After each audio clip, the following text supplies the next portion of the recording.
everyone, and welcome to another episode of the Plug in Play podcast. I am your host, Henry, and we have a big show for you today. We have Gamescom Opening Night Live. We'll be going through every single game announced during the showcase. We've got Netflix shutting down studios. We've got PlayStation shuffling off their live service Horizon game into a totally different thing. We've got the Duskbloods Open Network test impressions. We'll just call it a beta because, come on, that's just way easier to say. And we've got a lot of other great things set up for you. GTA leaks. Did I mention GTA? Hey, that's what anybody who's anybody cares about. You probably wouldn't have clicked on this episode if it wasn't GTA related. So we're going to be talking about that too. But before we get into all that wonderful, juicy content, my friends, maybe you didn't know, but we're on all your favorite podcasting services. That's right, Spotify, Apple Podcasts, Podcast Addict, whatever the heck you're feeling. We're there, and you can give us a follow on all those platforms and a review. 5 stars is preferable. It's up to you, really, to make the call, but I would highly encourage 5 stars. I personally think I put out a 5-star podcast every single time. It's never subpar. The charm and charisma I exude when talking about video games as another white guy on the internet is unparalleled. Perhaps that's why only 5 people listen to it. But on top of that, you can also find us on Twitter and X, TikTok, Instagram, YouTube, all under the name Plug in Play Pod 1. You can leave a comment there. I'll read it out on the show. And your support means the world there. If you also want to leave a comment directly, you can slide into my DMs, and you can send me an email at pluginplaypodcast1@gmail.com. I'll read it out on the show as well. While you're down in the description for that, you can also find timestamps. That's right. If you want to hear something more than I'm talking about right now, you can jump right to it with those magical technical doohickeys that some nerd at Google figured out, probably. And if you don't like something I'm saying, you can just skip right past it. I do it for you. It's a labor of love.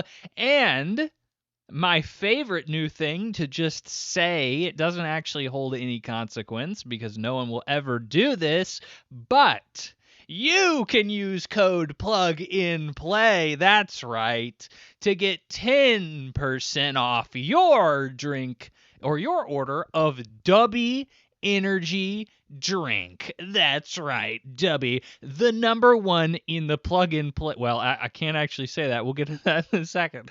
But the number one best energy drink that was the first sponsor of Plug in Play podcast. That's right, Duskb energy drink. They've got anime characters on cups. They've got flavors based on anime characters. They've got creamsicle flavor. What do you want? It's Plug in Play. Just use the code Plug in Play, the letter N, Plug in Play. Use that code and get 10% your off order. Do it now. And wait, there's more.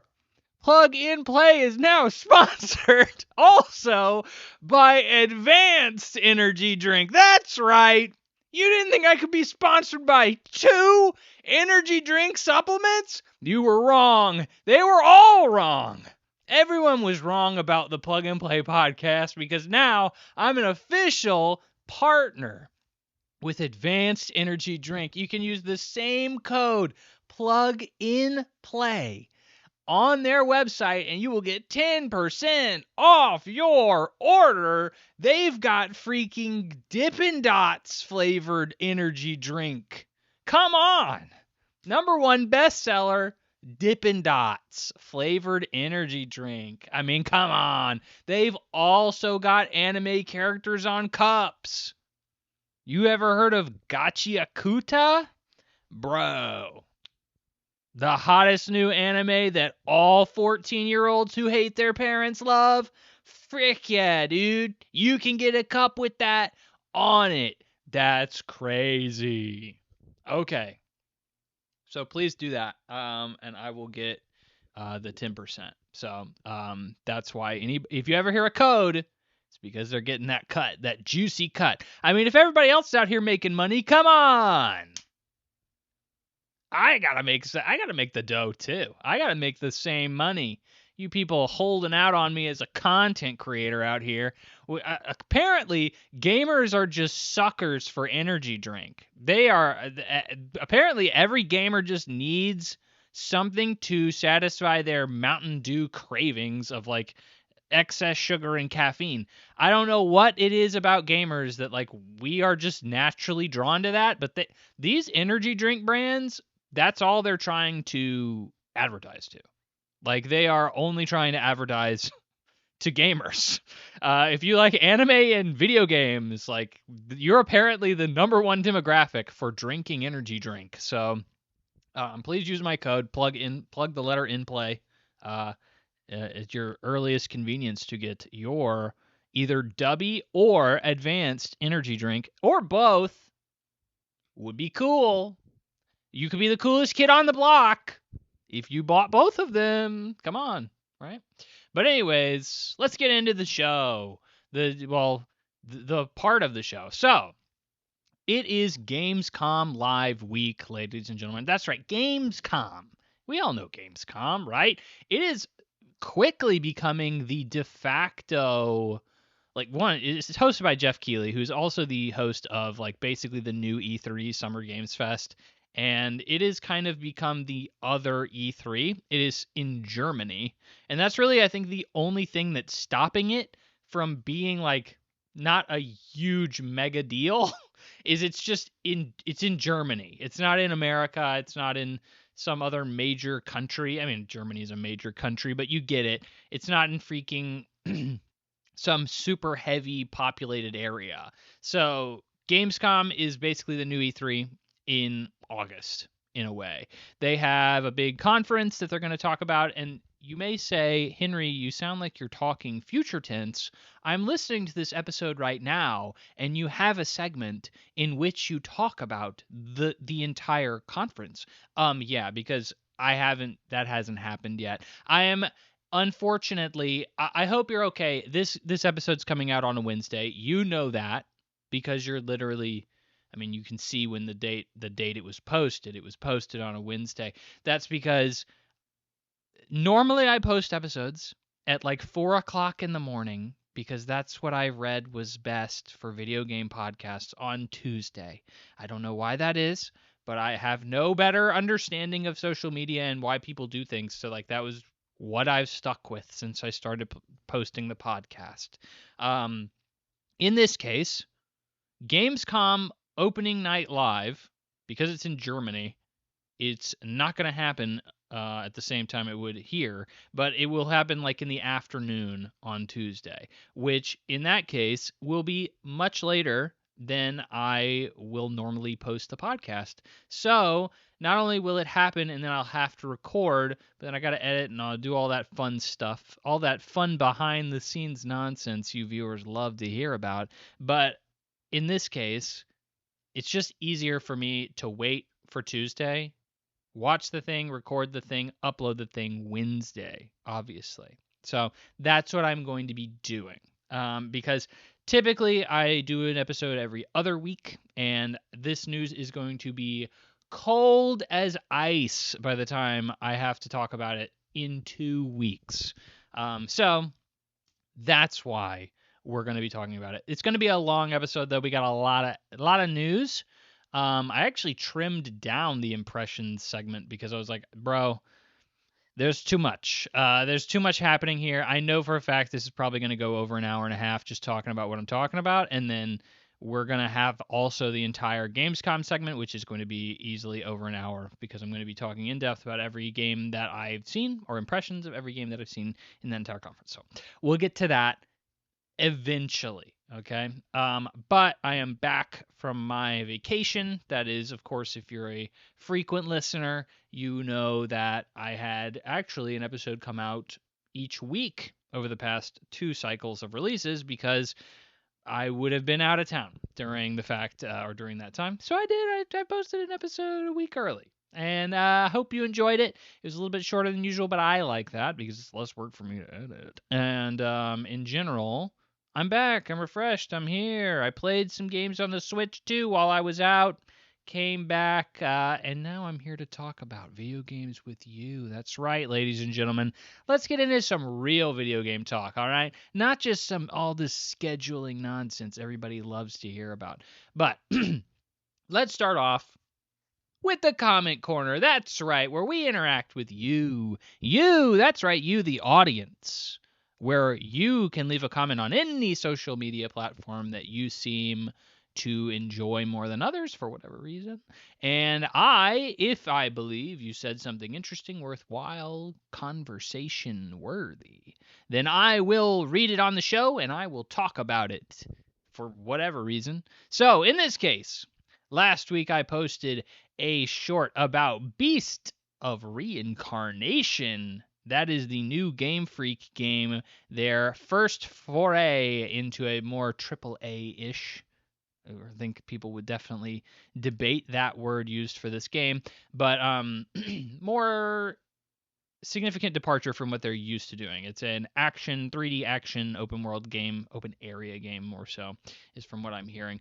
But in this case, it did not review well. It's about a 71 on Metacritic, which is no bueno. That's typically not very good. A lot of people, however, are a little defensive about this. Because if you didn't know, Game Freak makes Pokemon, which is probably one of the most devout fan bases I've ever seen. And it's funny because, like, I know people who doesn't like Pikachu, right? I mean, we all live in a Pokemon world. Pokemon, I get it. I'm here for it. The problem is that I didn't know people liked it as much as they did. Like, people are just like, yeah, I fully am okay with how Pokemon is handled, even though there's clearly and objectively some bad parts about it. People will, from what I have learned, significantly defend Game Freak, who makes the Pokemon games. Game Freak has occasionally strayed out and made different games outside of the Pokemon brand. They have all not been received favorably.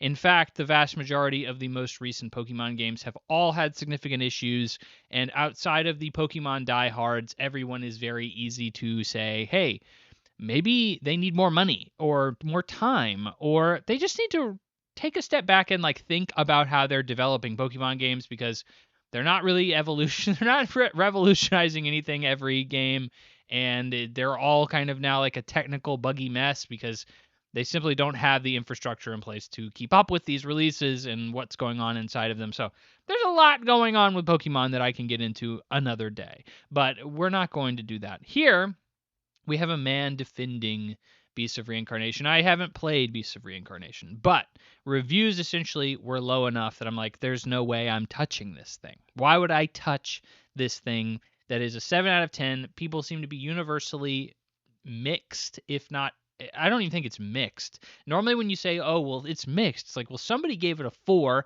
and somebody gave it a 10. Like, that's kind of what mixed means. Beast of Reincarnation is not that. It's like everybody gave it a 7. Like, everybody. It's not mixed. It's like everybody just thought this game was eh.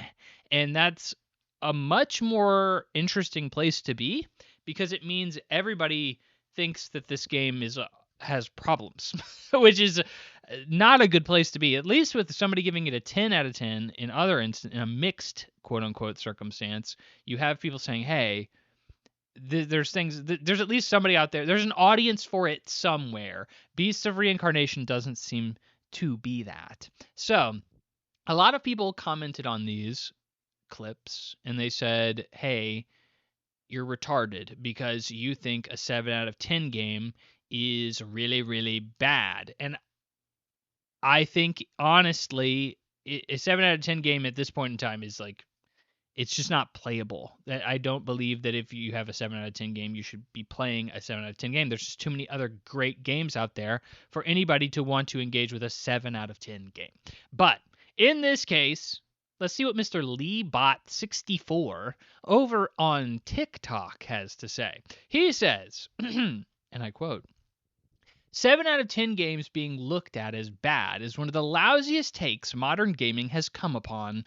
Everyone looks at a PS2 era as one of the best times in gaming, and it was. However, it was in large part to the amount of games being released and how many 7 out of 10 games that are still being looked at fondly.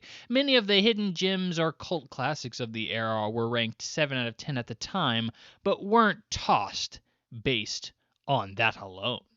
So, where do we start here? We start with, okay, there were not that many games being released on the PlayStation 2 era, especially considered if you compare to now. You're having hundreds of games being released monthly now, if you include Steam, which is, let's be real, probably releasing hundreds of garbage shovelware games, but just even if you include Steam, there are dozens of games coming out every week. Oftentimes, they are reviewed fairly favorably. And 7 out of 10 game, I think back then, maybe could have survived as a cult classic. But I think even now we have examples of that. Did you know people didn't like Demon Souls when it came out? It was kind of a meh game. Admittedly, I think it's like an 81-ish on OpenCritic. Or not I think OpenCritic didn't exist. But Metacritic back in the day. So it was like kind of considered like good, not great. And now it's considered like that entire franchise is considered one of the best gaming franchises of all time, a critical darling. Elden Ring, which is now the kind of successor of all that, is now one of the best rated games of all time. So, like it's hard to say that still doesn't happen now, that games come out and people think they're not that good, and then kind of over time people warm up to them. I think it's harder now because there's so many games. But here, this is the main point I want to make to this. It is hard for me to not emphasize this enough, and I want to emphasize this enough. But something we have to say is that 7 out of 10 games now is just not enough. If you're a 7 out of 10 game, there is simply no reason for me to play you. Do you know how many 8 out of 10 games we have now? Out of the hundreds of games that come out weekly, monthly, thousands yearly, there are a good number. Do you know how many hours in a day I have? Nowhere near enough to play every game that comes out. I have to start killing some games off the list. And where do I start? Probably the 7 out of 10. And I get like we have a weird rating scale, okay? We have the American ABCD letter grade scale here when we use video games. We don't use 5 and below, we don't use, okay? So you have to be really freaking bad to be anywhere below a 5. But 7 out of 10, we'll say, is average. That means there's some good things here, there's some bad things. I don't care. A 7 out of 10 is definitively not good enough anymore when I have dozens of games coming out every year that are getting critical praise, universal approval from many, many different people, 85 plus on Metacritic. Why in God's name would I ever touch a 7 out of 10? I think if you're touching a 7 out of 10, it should be designed specifically for you. Like, you are the audience it is designed exactly for. And if that is not you, you should never touch a 7 out of 10 game. We just simply don't have the time anymore. We have too many awesome games that come out far too frequently that you will never be able to play all of them. So if you're sitting here saying a 7 out of 10 actually isn't that bad, okay? Like, I don't know what you're talking about. 7 out of 10 is actually pretty cool. We need to take a step back and we need to say, sir, I am sorry. I don't know why you feel your time is not valuable.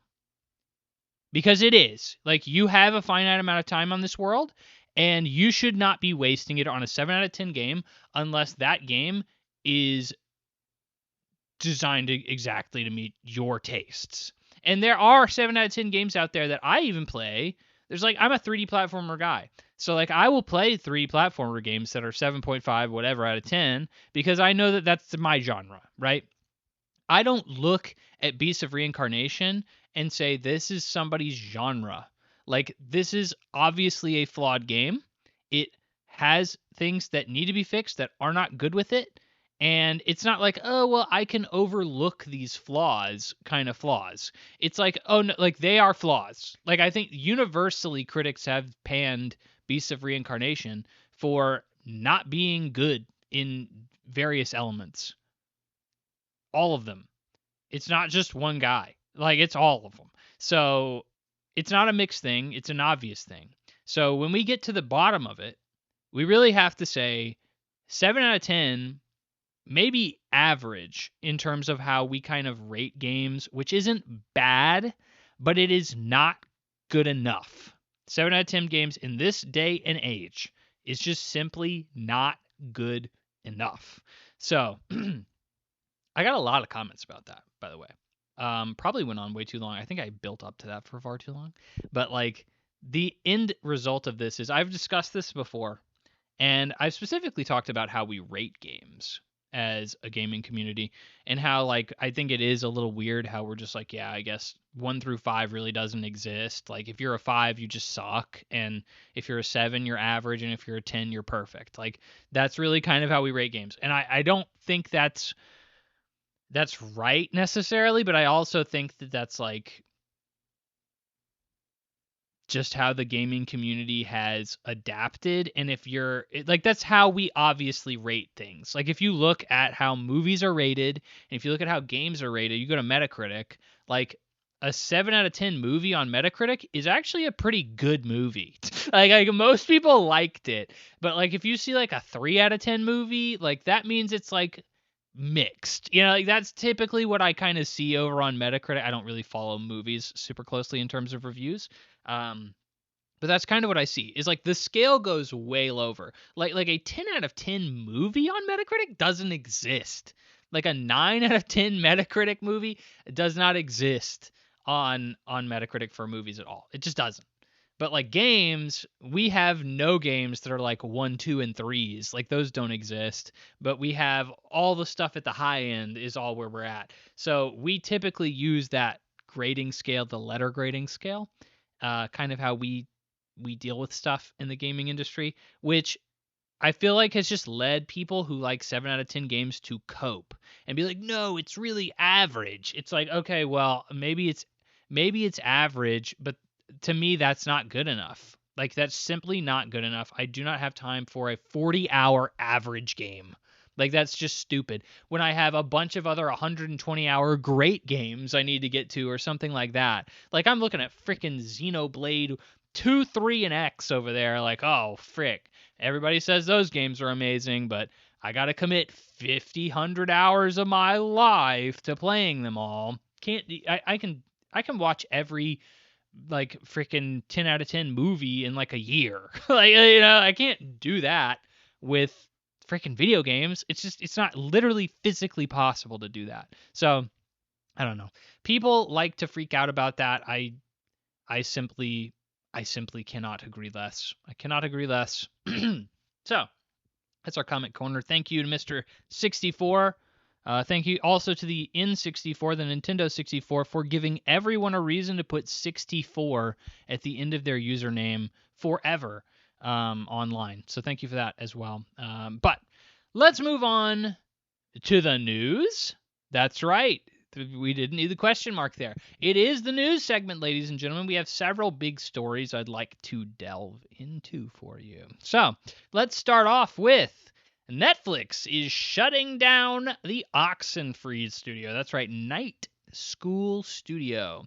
Just 6 weeks after its last game was released. So not the first time we've heard of a studio shutting down right after their game was released. In all honesty, 6 weeks is like very, very kind. I've seen several stories of studios being shut down literally the day a game came, like literally Bethesda was hit with layoffs right after their Doom expansion was there. The studio wasn't shut down. There was that JRPG. It's not Tales. But it was one of the it was a JRPG from Square Enix that released a few years ago. They shut down the studio immediately after the game launched. So clearly wasn't expecting anything else out of them. But like this is 6 weeks is pretty good. You got 6 weeks of of just kind of being able to chill after your game comes out. That's nicer than a lot of freaking publishers out there. So they shut down Oxenfree Studio. Not only that, but they shut down Finnish studio Moonloot, who we'll only briefly mention here because in this case it was founded in 2022. It was working on an Animal Crossing style game. It never came out. They've never made anything else. So we really didn't lose anything of value per se at Moonloot. So the real story here is about Night Studio, or Night School Studio, who's made Oxenfree, like I said in the past. Also, After Party was another game. They've kind of made more point and click adventure, you'd kind of almost call them, narrative focused games, which is, I see, an obvious reason why Netflix would want to acquire them. Under Netflix, they produced Oxenfree 2, Stranger Things spin-off game Thronglets, which I've never heard of, and then they just recently put out Unhinged, which is a game I actually heard about. It had a couple of big names in it, actually, some like Hollywood, and I believe Troy Baker was in it as well. Very big video game actor.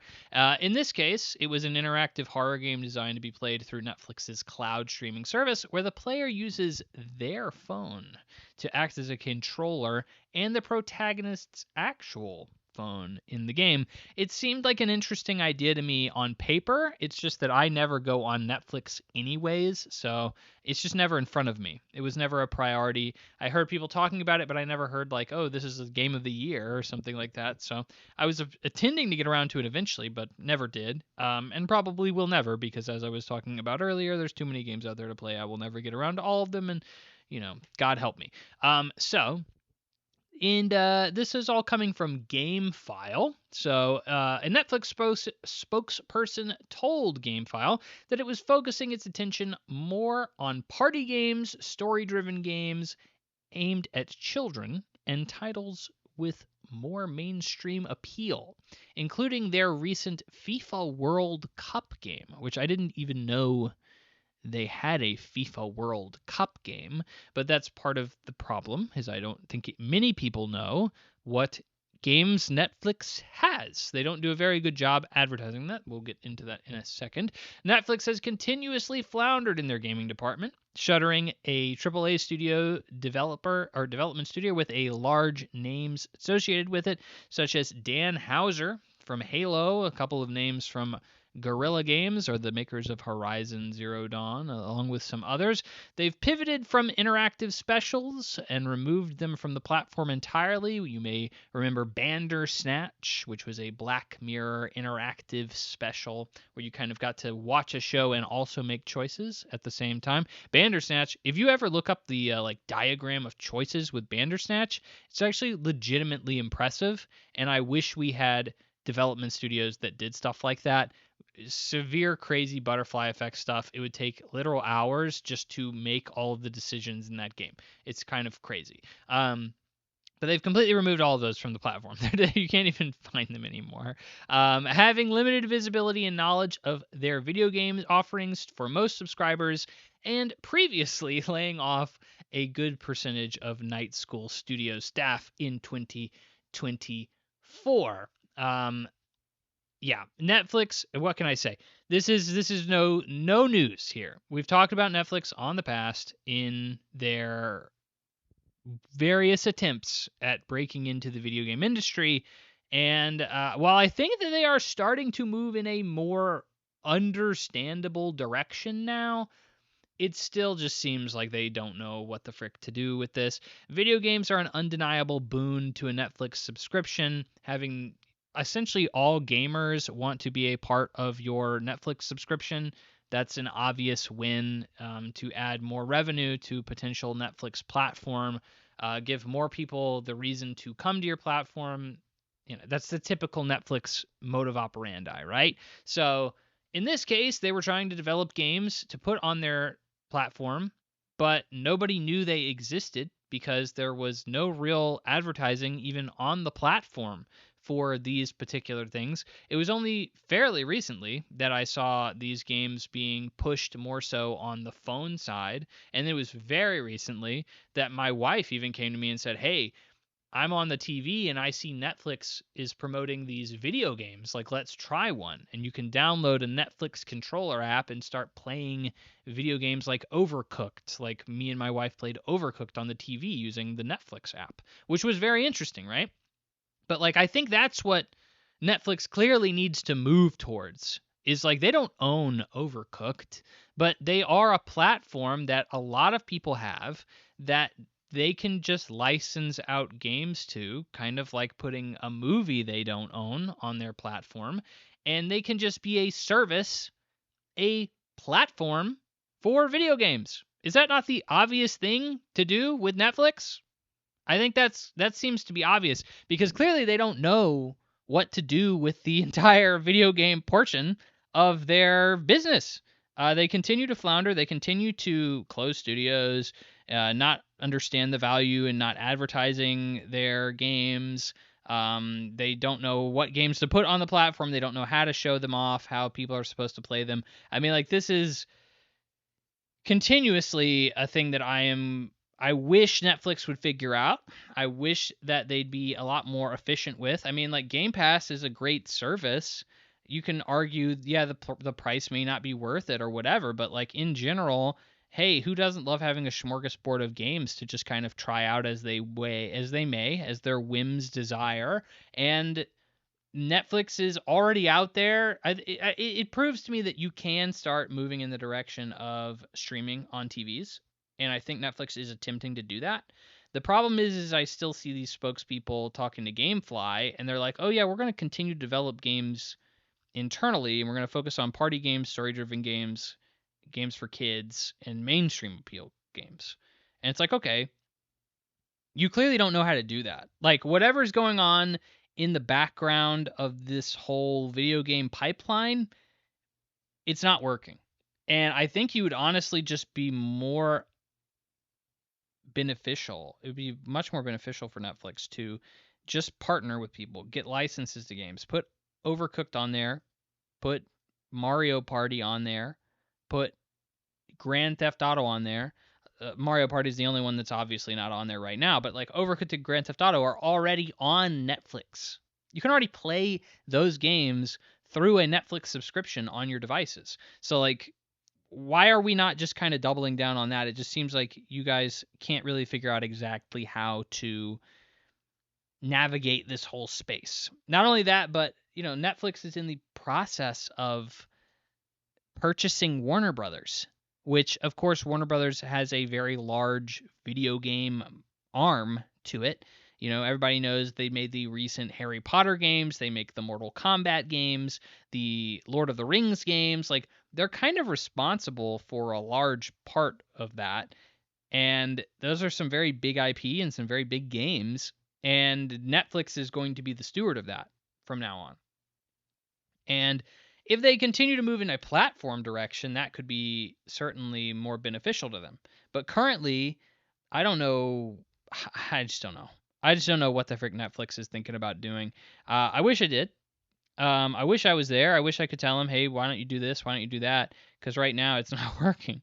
But I think I'd probably be wrong. Otherwise, they'd be paying me to do it already. They would have heard of my wonderful plug and play video game podcast, and they would have already sent me a job offer. But that is just simply not how the world works. So, in this case, all the best to the Night School studio that was dissolved recently, and of course everybody at the other studio that was let go as well. It seems like it's not a great place to be if you're a developer, and I would continue to have my head on a swivel. Next, Kingdom Hearts 4. It's a little bit nicer, a little bit. Hey, we're talking about Disney now. The Disney segment. Everybody loves Disney, right? I mean, who doesn't love Disney? Just puts a smile on your heart, except for when, you know, they hate Jewish people or something like that. That would be a little less fun. But in this case, we're talking about video games. Hey, so D3 or not D3. We're going down a whole different path there. D23 is Disney's annual like E3 essentially. I don't know how we got 23. I'm sure there is some weird deep Disney lore that my wife can tell me about how D23 is the name. I don't know why we called it D23. I don't know. But maybe there is some reason. I'm sure it's like freaking Mickey Mouse has 23 points of, I don't know, something on his body, or there's always something freaking weird. And then Disney fanboys act like it's the coolest thing ever. That's why it's the way it. Anyway, Disney people kind of freak me out a little bit. But in this case, you should be even more freaked out by Kingdom Hearts people, because Kingdom Hearts 4 was shown off at D23, and we all know that Kingdom Hearts fanboys, as I am one of them, have a lot of baggage. We got a lot of baggage, we got a lot of problems, and this is nothing new. So not only did they show that, but they showed a Kingdom Hearts anime. In this case, the game was showed off the first playable world, which will be Coco. That's right, Disney's Loco and the Coco Pixar film, which is inspired by De los Muertos. Am I close? I don't speak Spanish. I am very white, so I don't know if I'm close there, but essentially the Day of the Dead, the Mexican holiday. And hey, it's a good movie, but is it a good game? Who knows? Because you can play as Donald and Goofy for the first time in series history. And they showed off some segments as playing as King Mickey in a like paper world where you're like kind of transforming into different paper areas, running along books, doing platforming. In all honesty, I'm going to be frank, that does not look like the highlight of this to me. And in all honesty, if I was somebody at Square Enix, I would say cut that bullcrap. Like, why are we doing this? It doesn't look like Kingdom Hearts. It doesn't look like a fun part of Kingdom Hearts. I already expect to play these segments and be like, oh man, I can't wait to not be playing these anymore. Like, these are not what I'm going to remember this game anymore for. So that's kind of my takeaway from those segments. And then Square Enix also tripled down on the game coming in late 2027. I'll believe it when I freaking see it. Square Enix has never been great about doing any kind of meeting schedules, but like the people there were like, oh no, like there is no way it's slipping. It's like impossible for it to slip. Like if it slips, I'll sacrifice my firstborn child. It's like, oh frick, okay. Like that's a pretty. They obviously didn't say the last part, but like they were very adamant. Late 2027 was when this game was coming, and I've never seen somebody be that adamant about a release schedule in my life. So in this case, I don't trust anything anybody says because who the heck knows? But game development is tricky, and especially when you're over a year out. Sorry, that's a lot of time for something to go wrong. But hey, that's cool that it's coming out then. It feels like this game has been in development for a really, really, really long time. So it's good to see that it actually has some kind of timestamp of like, yeah, you can almost kind of see the light at the end of the tunnel on this. And then one of the more interesting announcements here, obviously we knew that this was a thing that was around. We knew Kingdom Hearts 4 existed. We didn't know that Kingdom Hearts will be having its own anime coming to Disney Plus and Disney Channel in collaboration with Tetsuya Nomura. Oh, dang. Yeah, I know. That was a real buzzkill, wasn't it? Yeah, because Tetsuya Nomura, look, I mean, maybe you can make an argument that the guy is a great game director, that his games have been fun, gameplay is spiffy, flashy, looks great, plays fine, whatever. You cannot sit here and tell me that the Kingdom Hearts story, which is what you are going to be experiencing when you watch a show, is anything but a gosh darn train wreck. It is a nightmare. It's a long-running joke. It's literally like a long-running industry joke. And this is coming from somebody who loves Kingdom Hearts. That this series is incredibly obtuse, makes no sense. You have to watch lore videos before playing any game in this series, and it still won't make sense to even the most die-hard of any Kingdom Hearts lore fan. I honestly, I feel like, please, for the love of God, let the game direct the game. Let the guy direct the games. do not let him touch the story anymore. Can we stop with that? Like Kingdom Hearts 3 was finally, we were like, okay, we're done with this arc. This arc in the series is done. We're moving on.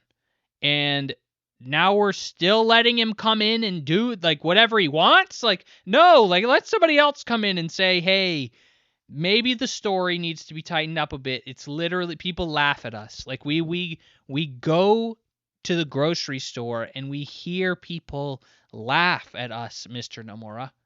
We have to do something about this. Nope, I think we are going to be seeing an incredibly crazy, bonkers Kingdom Hearts anime, which is, hey, great. Hey, at least Disney seems to care about Kingdom Hearts all of a sudden. Kingdom Hearts has always been one of those things that Disney has always kind of been like, yeah, I mean, hey, cool, I guess people like that. You know, even though it's a fairly very well-known series and seems to be very well loved amongst general populace and most gamers in general.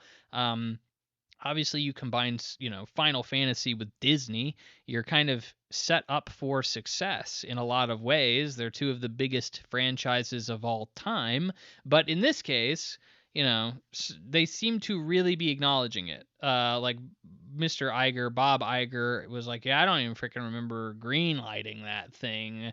And then we've all heard the rumors of like, yeah, well, they pitched it to him in an elevator a long time ago, and that's why it exists at all. It's always kind of been this thing that Disney's like, yeah, is it like a Marvel movie? Okay, yeah, cool, nice couple mil there. We don't really care. Bottom line isn't really affected. But like Kingdom Hearts is technically owned by Disney. Like Sora is a Disney quote unquote character. It's not a Square Enix character. It is a Disney character. Disney owns that bullcrap, which is fairly comical in my opinion, because really, let's be real, Disney didn't do anything other than just lend Square Enix the IP. So it's just funny that Square Enix had to basically give everything to Disney on this one. But in this case, hey, great to see. Here's the clear takeaway for me is the Kingdom Hearts 4 footage that we saw here seems cool if you really like Disney. And that's awesome, right? Kingdom Hearts 3 had a lot of really cool Disney worlds. Hard to argue that. Was the gameplay good in Kingdom Hearts 3? I would argue it is some of the worst gameplay in the franchise's history, because it's really focusing on the spectacle, on pulling off these crazy like triangle like cinematic moves. It's not really about combat at any point anymore. It's really just about being very flashy and spamming these like 30-second moves over and over and over again. And it gets really boring really fast, and it shows off very, very well. It looks very splashy. But in this case, I'm looking at this and I say, I haven't seen anything that shows me that Kingdom Hearts has taken a step in the right direction in being like a more competent Kingdom Hearts 2 level combat system than Kingdom Hearts 3 was. Not only that, but these King Mickey segments, like I was saying, it looks like I'm not going to have fun playing them. Like, let's be real. It does not look fun. It looks like a weird platformer puzzle kind of thing, and I cannot say that has ever been something Square Enix is known for, yet alone Kingdom Hearts. So like I can't imagine that those segments are going to be the highlight of my playthrough with Kingdom Hearts 4. Am I looking forward to Kingdom Hearts 4? Sure.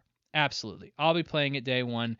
I'm unfortunately cucked by this series, but I have to say that this is not something that really blew me away, other than the fact that, hey, great, we're getting a Coco level, looks beautiful, but I have much to see in terms of, will this story be any good? Which, hey, let's be freaking real, it's not going to be. It's Kingdom Hearts. And, like, will the rest of this game's gameplay be worth it to me? I am still up in the air on that, and I'm interested to see. Next, this is the live service element section of the show. Who doesn't love a good live service element, right? So, per usual, live service games are still not doing very well. Unless you're Fortnite, you're not doing very well. So, in this case, we're going to talk about a couple of them. And most certainly we'll get into the more interesting one, which is the Horizon Hunters Gathering being overhauled.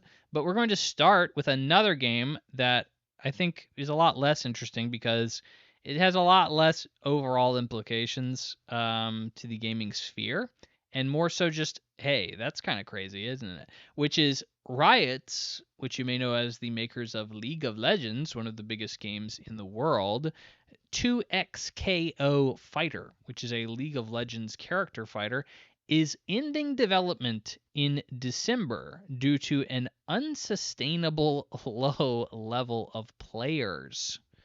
Woof, that's you don't love hearing that. So, refunds will be going out to all players on purchases before August 20th.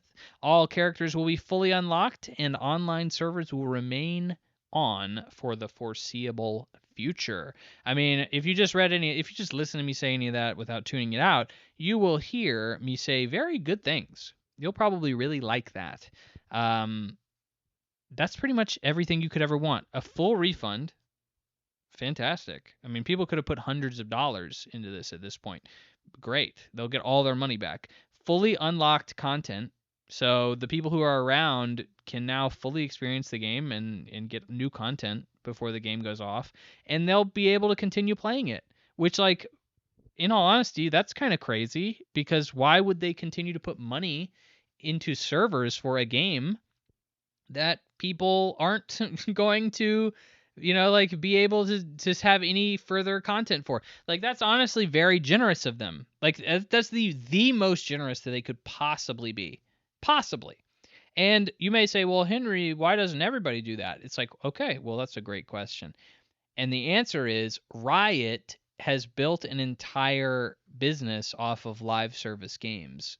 League of Legends obviously is the number one example of that. And if you were maybe playing League of Legends, or maybe, I don't know, Auto Battler or whatever the frick else games they have, most of their games are incredibly successful.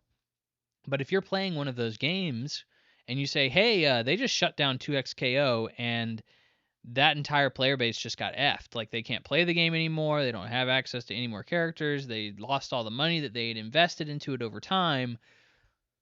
What do you start thinking about your game? Like, hey, do we have enough players to make this financially sustainable for Riot? Like, at what point do they start looking at our game and saying, hey, maybe we need to shut that down, and then I lose all the time that I put into it. I lose all the money. I can't play it anymore. What the frick?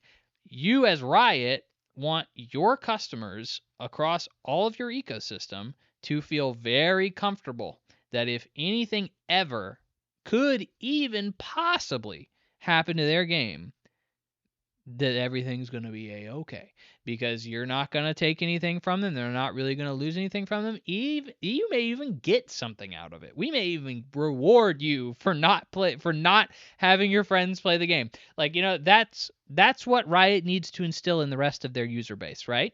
So the correct move, I think, but a move that comes from power, because the rest of their games are very successful, so they can kind of sustain this hit. That being said, 2XKO, I never saw really get off the ground, but I have heard it's fine. At the very least, I didn't think it was bad. I don't think anybody thought the game was bad. It just didn't pick up steam for whatever reason. And that is the folly of most of the live service industry, is like, what the frick is is sustainable? Like, what is stuff people want to play? Are people even going to leave their games like Fortnite or Apex or whatever the frick to come and play your game? And I don't think anybody's really figured that out yet. And speaking of figuring it out, here's the real juicy meat of the live service segment of the show, which is Horizon Hunters Gathering being overhauled, and live service elements will be removed after poor testing and feedback internally, which is kind of a big deal to me. So, story mode is being added, and a smaller scope for the game is now a more prominent focus. This is coming from Jason Schreier over at Bloomberg. So Bloomberg reports that while the game has not yet been canceled, staff were told this week that they have until December to show executives that the game should remain and active development. Quote unquote, many of the staff have been assigned to assigned to Horizon Hunters Gathering will also reportedly be moved to a different project, which is also set to be evaluated at the end of the year. So Horizon Hunters Gathering was shown off not too long ago as a 4-player co-op live service title. You could have played with bots throughout the game if you so chose, but it seems to be that this game just was not living up to what Sony assumed it could be. It was not fun. The people playing it within the company deemed it unfun. To continue, this is a kind of a big deal, I would say, is since Sony announced its intention to develop 10 live service games back in 2022, PlayStation Games as a Service mission has been marred by turbulent results. Its most high-profile misstep is the disastrous 2024 Concord, which was pulled from sale just 2 weeks after launch. Sony also canceled other live service games in development at numerous studios, including Bin Studio and Bluepoint, with their latter being closed entirely this year. Helldivers 2 has been an exception to this, proving extremely successful while Bungie's Marathon continues to remain active. In June, Sony Interactive Entertainment CEO Hideki Nishino indicated to Famitsu that Sony will continue to back the live service games despite the hurdles it has faced. That is from VGC. So, here's the thing. Something that I didn't realize is that Horizon Hunters Gathering was the A game. The A team for Guerrilla Games was working on Horizon Hunters Gathering, which I did not realize that. I thought that they were clearly, obviously, I mean, the common sense thing here, they're working on Horizon Zero Dawn or whatever the frick. It technically wouldn't have that subtitle, but Horizon 3, the third Horizon game. That just seemed like the obvious thing. That's the tentpole for that franchise. It is a game that is teased at the end, heavily, at the end of Horizon 2. So, obviously, Guerrilla Games is focusing on that, right? Duh. No, they're focusing on a live service game. Oh. Yeah, that seems like a really bad move, right? Like why would you do that to them? Like Horizon Hunters Gathering never even seemed like it was the it always seemed like a B team project.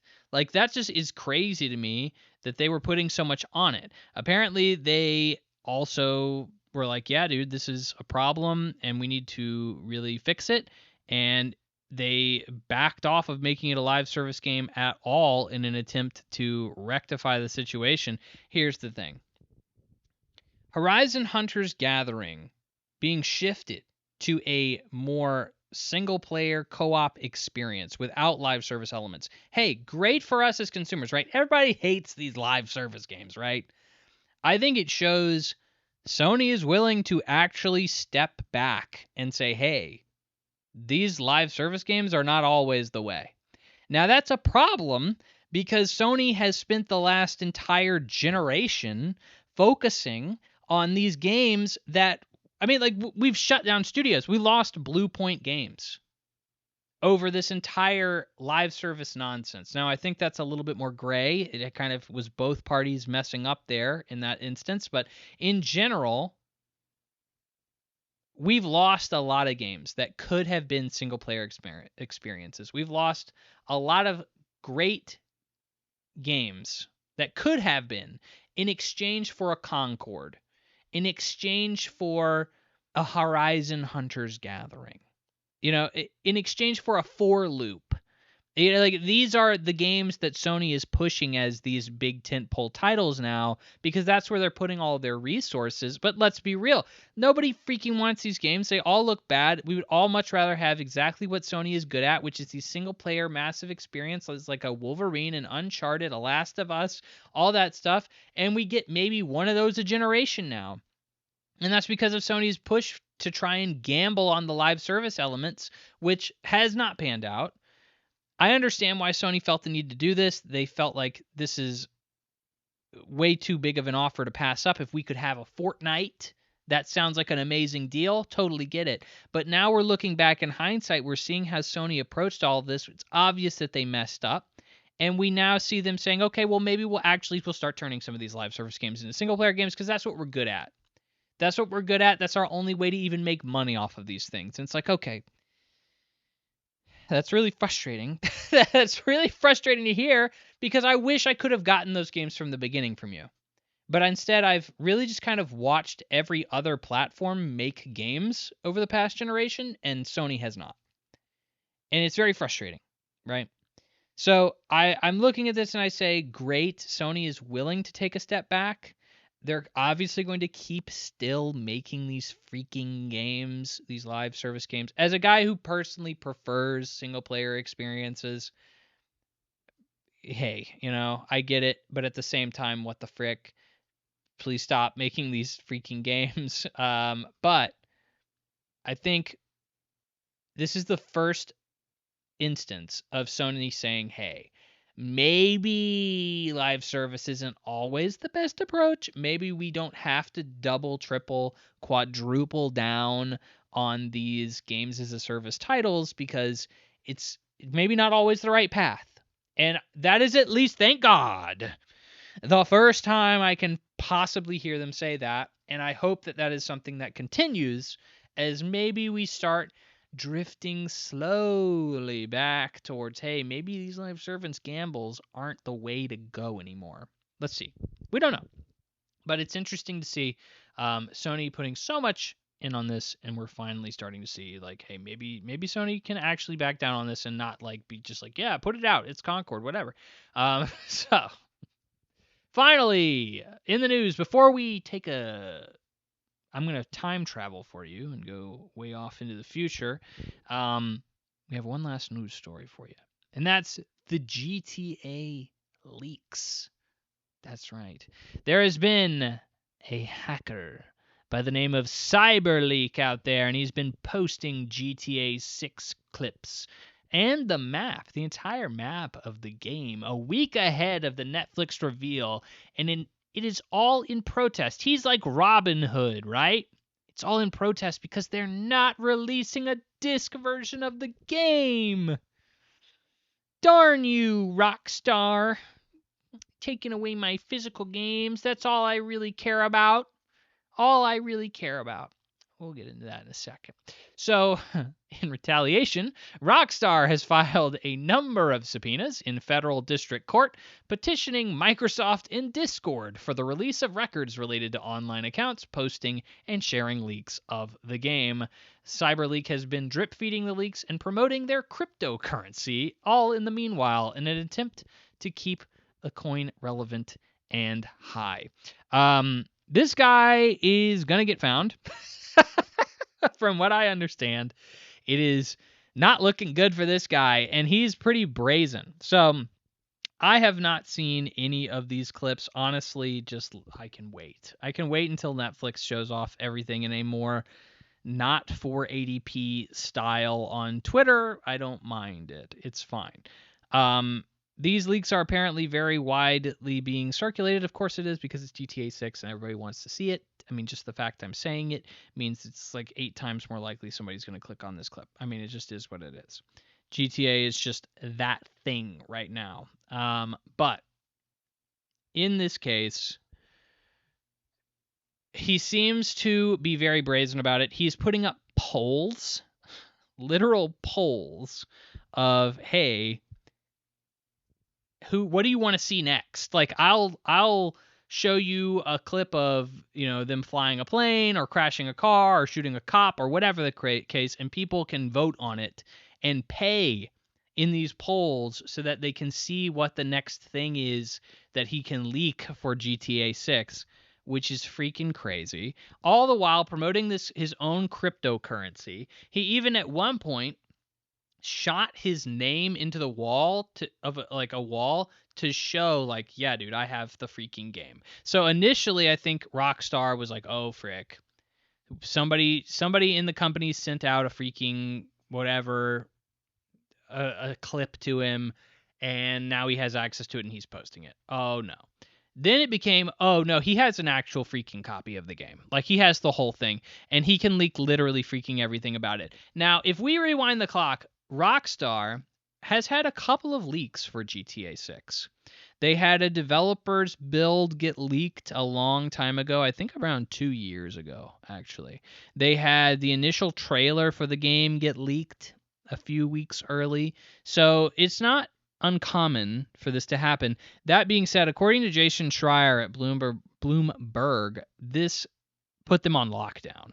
They were like, we cannot have anything else get out about this game. F any more leaks. I do not want to see a single thing drop about this game on the internet. And that's what they did. They locked everything down, had severe security protocols for anything. And 1 week before they drop this massive reveal for GTA 6, it has been quiet as a mouse, by the way. Nobody said a thing about this game. No leaks, no nothing. This dude comes out and is like, oh, I have the whole game. Ha ha ha ha. And I'll post the whole thing. I don't care. I think they're furious. I mean, reports have all said internal everything right now at Rockstar is livid. They are not happy.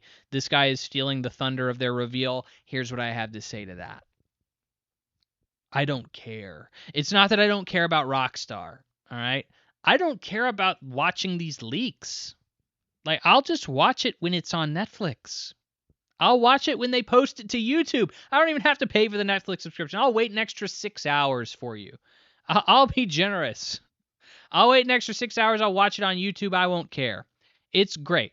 Great that people can see a little bit of this game prior. I'm sorry that it is taking the wind out of anything. Honestly, I'm sorry people are paying this man to leak bits of it when they can wait a week to just see it. Like that, it seems silly to me. All right. So in this case, okay, did a little bit of searching and found a post on Vice Sit forums. A man has gone in depth on this guy's cryptocurrency, right? This is obviously from a freaking forum post. I am used to citing people from journalistic postages. Bloomberg, VGC, those are my big sources typically. And in this case, I'm pulling from a freaking forum, all right? So in this case, I'm going to quote this user on Vice Sit forums. He did a deep dive onto this guy and his Bitcoin and everything. I'll read you what he has to say. I'll summarize it after. The setup cost for this crypto was $29K, which I didn't know you had to pay that much money to set it up. But the funds are locked away in liquidity pool, so there's not a chance for a typical rug pull scheme. He then edits and says, there is still a risk because he holds 270 million coins that have been transferred to a private wallet. Instead, they earn money on transaction fees. Now, this is actually quite fascinating. And I respect the frickin' business acumen here. The coin did the coin did 15 million in volume on the first day, which holy frick, so much money going in and out of a cryptocurrency in one day is like insanity to me, which comes out to roughly $30,000 in fees. Total fees so far are estimated to be around 40 to 60K. At the current pace, they're clearing about $4,400 a day in fee for as long as it keeps trading. On top of that, he still has the 270 million tokens, which is about 27% of the total supply that never went into the pool. They're just sitting in a separate wallet worth about $391,000 right now, probably to be sold off slowly so it doesn't crash the price. So, we have Mr. CyberLeak leaking all these juicy GTA clips promoting his cryptocurrency when it's estimated the dude is making about $4,000, $5,000 a day on simple transaction fees for the currency. He's holding roughly around $400,000 in the coin right now. He will likely sell it off slowly. He's drip feeding these leaks so that people will not only pay him to vote in these polls, they will pay him for the transaction fees associated with buying and selling the coin. But then he will slowly dump the coin to get his 400K, hopefully more for him at least, if the coin keeps going up. This is, and then, and by the way, when he runs out of stuff to leak, or when the game comes out, or when, like the gameplay footage has been released, whatever the case is, he's going to dump the coin. And it's going to crater the value, and it's going to be a rug pull. But right now, he's very well off in terms of the money that he's making, and has made a lot of money just on posting GTA clips, and will continue to make more, and is set to make hundreds of thousands of dollars more by the end of this whole thing. So this is not some Robin Hood thing. He's posing it as, oh, well, it's because of the physical games. Rockstar isn't releasing a physical game. Chill out, bro. You're not some freaking Robin Hood, dude. Wait until this coin gets pulled, and then come back to me and tell me this guy's a Robin Hood. Because he's going to steal hundreds of thousands of dollars from people. Or whatever. Steal may be a harsh term. But freaking dupe people out of hundreds of thousands of dollars. That's freaking not cool. And it's off the backs of leaking the game, which in general, I'm not like super for leak culture. I'd much rather there be a cultural moment within the video game industry where we all have like a wow moment together seeing a big reveal. So I'm not for leak culture, but like if this was just a dude saying like, yeah, here's the game, I'm leaking it, I'd be a little bit more like okay with it. Than if he's like, yeah, I'm actually also doing a crypto scheme on the side, and all these leaks are heavily tied in with me trying to bamboozle people with a cryptocurrency. Come on. That's not cool. Let's be real. So, like, I don't know. People are kind of all over the place talking like this guy's a saint, and one, I've already gone into in multiple episodes, the whole physical games thing is redonkulous. You people are speaking out of two sides of your mouth. You're not buying physical games with your actions, and then you're saying that you want physical games to still be around. Like, you can't have it both ways. You have to support a physical economy if you want a physical economy to exist, and I don't think people do that. And in this case, I think he knows that the physical game controversy is a clickable thing. It's a viral thing, and it'll get people to come and help him out and give him money. And he doesn't give a frick about that. I don't think anybody truly does. And here we are. Like, it's all scummy, I think, from all elements from this cyber leak guy. I think he's going to get found out. I don't think he's savvy enough to probably cover his tracks, and he's picking on one of the biggest video game companies in the industry. So they have deep pockets. They are literally the people who make Grand Theft Auto. Maybe you've heard of it. They have a lot of money, and that a lot of money can go into hiring people to find who the frick you are, including subpoenaing Microsoft and Discord to find out who you are. Like, this guy is going to get caught. He's going to get got. And he's going to freaking go to jail. Like, it sucks. I don't know how long you do for leaking GTA 6. Like, Take-Two is trying to copyright strike the frick out of this stuff. Which, like, hey, more power to them. But, like, it's kind of crazy that this guy is so brazen. So bold. I think you can't get much more in your face about this. Like, I don't know. It's a crazy thing, and hey, it's GTA, so of course people are going to talk about it. But it's also just crazy in general. Just all the elements of it. I don't hear as many people talking about the cryptocurrencies. I hear people talking about the leaks, and to me, the cryptocurrency scheme is easily like the most freaking bonkers part of this whole thing. Like, that's just weird.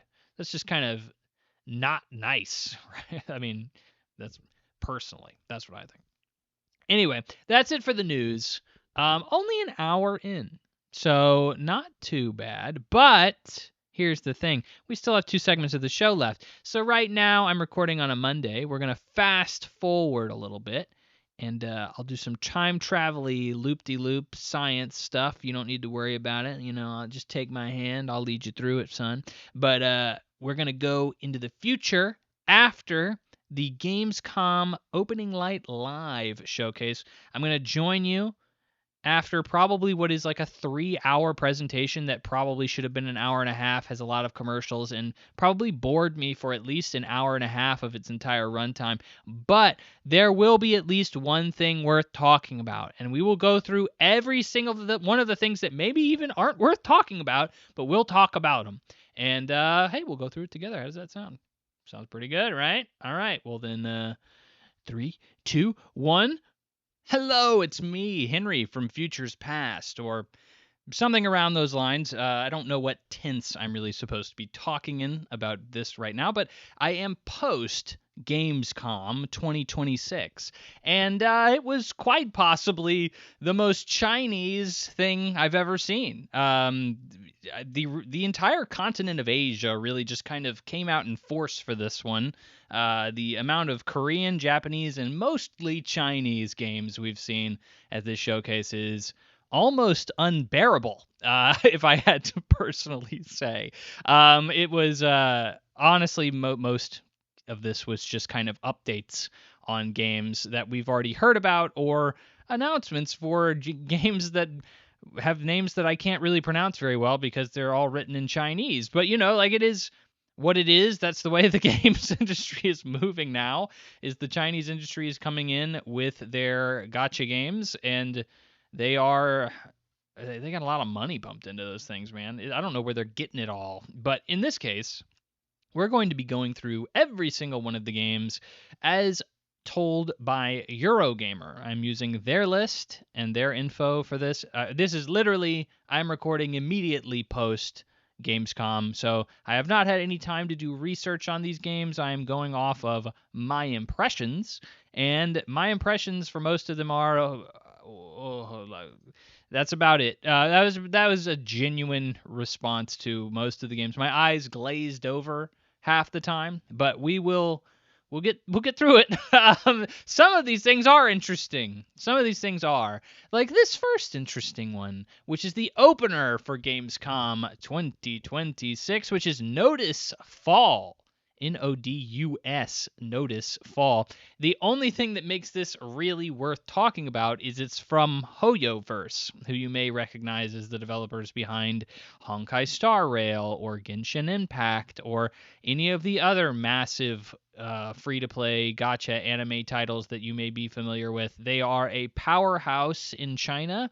They do very, very well, and they've really taken over a lot of the free-to-play market. So they're kind of a force to be reckoned with in a way. So they show off their new game, which is kind of an Elden Ring meets Hunter or Monster Hunter kind of situation, which is certainly interesting. Hey, you can't expect anything less than a big budget, jaw-dropping set piece moment from any kind of HoYoverse showing, which, hey, fantastic, right?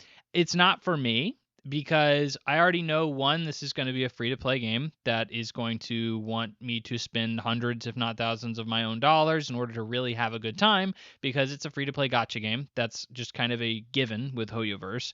And then I also see this as being incredibly punishing to people who don't spend the money, because Monster Hunter in and of itself is already kind of built upon a grind, which I'm not a fan of. It's why I'm not a huge fan of Monster Hunter in the first place, is because the franchise is just kind of incentivizes the player to grind a lot, and I just would prefer not to do that. Elden Ring, hey, I love the story, the vibe of Elden Ring, so that looks interesting here, and that seems to be a Chinese Elden Ring vibe. But in general, it's not for me. So this was certainly a very good premonition of what the entire rest of the show was going to be. And if I had known 90% of these showings were going to be basically a bunch of Chinese gotcha, I would have been like, oh, well, it's not even worth watching or delaying the podcast a day, but I didn't know that. And I was only at the first reveal. So next was Rainbow Six Tactics gameplay was shown off. It's Ubisoft. It's a Rainbow Six game, but it's tactics. I don't know. I mean, there is crossover here for this audience, right? People with Rainbow Six interests may also have like a wartime, I want a tactical general, I'm going to be the colonel of this army or whatever the frick. I'm no military man, but I can tell you that it is not my cup of tea. I'm already not a huge tactics gamer in the first place. At least I don't seek them out. And then I don't significantly trust Ubisoft with most anything nowadays.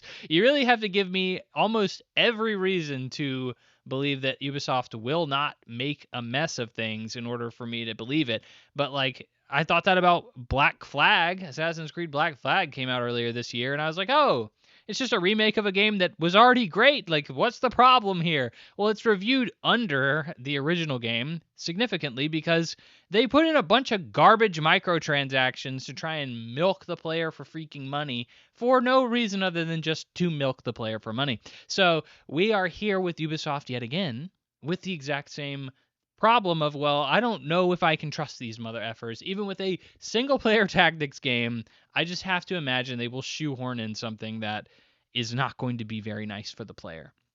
Next, Gears of War E-Day gets another trailer. This is going to be a recurring theme throughout this presentation. A lot of games that we've seen before, we see just a little bit more of, which is fine. It's nice to see a little bit more of things, but these are not things that you require for one of these big conferences or presentations. I think we've gotten to a stage where if you want to show off the Gears of War E-Day release trailer with story-focused content or cinematics or whatever, you just kind of drop that on your socials and your YouTube channel and call it a day. You don't have to be like, well, we're going to make it a big deal and we're going to get hundreds of thousands of people to watch it live on a stage show. Like, I don't think we're doing that anymore. Like, we don't have to. And a lot of these feel like a bunch of nothing burgers because it's just more of just, hey, yeah, you know that game that's coming out in like a month? Yeah, here's a cinematic from it. It's like, all right, I guess that's very kind of you, very generous of you, Microsoft gods, to give us this wonderful trailer to look at, which, that's all what this stuff is, right? But in general, this felt very underwhelming, but that's what most of these are going to be. So continuing on, Anadha gets a release date reveal trailer, which is January 15th, 2027. If you aren't familiar with Anada, it's been shown off before.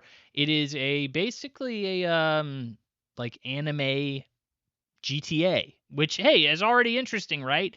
It seemed weirdly kitschy. Like, I like the opening of the trailer is the protagonist about to be dropped out of a helicopter, and they're like, you're about to die. What are your last words or something like that? And he's like, well, I still have a mortgage on my house, and there's a lot of memes that I want to still send to people.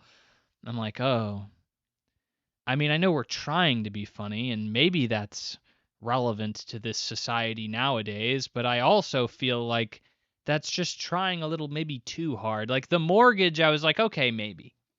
Sending people memes on my phone, like I don't want to die because there's a lot of memes I want to send people. I don't know, that just seems a little too online for me, and that's coming from a guy with a video game podcast. Like it's a little too online for me. But maybe I'm also just so online that I don't need to send people memes. They're just a part of my DNA at this point. So maybe that's a normie thing. I don't know, but in general, the game looks good. You know what I think though overall?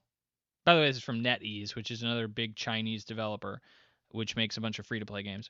It's a free-to-play game. Hey, anybody got any bad vibes about a free-to-play game, especially an open-world free-to-play game? It's like, Henry, what could possibly be wrong about an open-world free-to-play game? They're gonna like basically be like, hey, do you want to explore?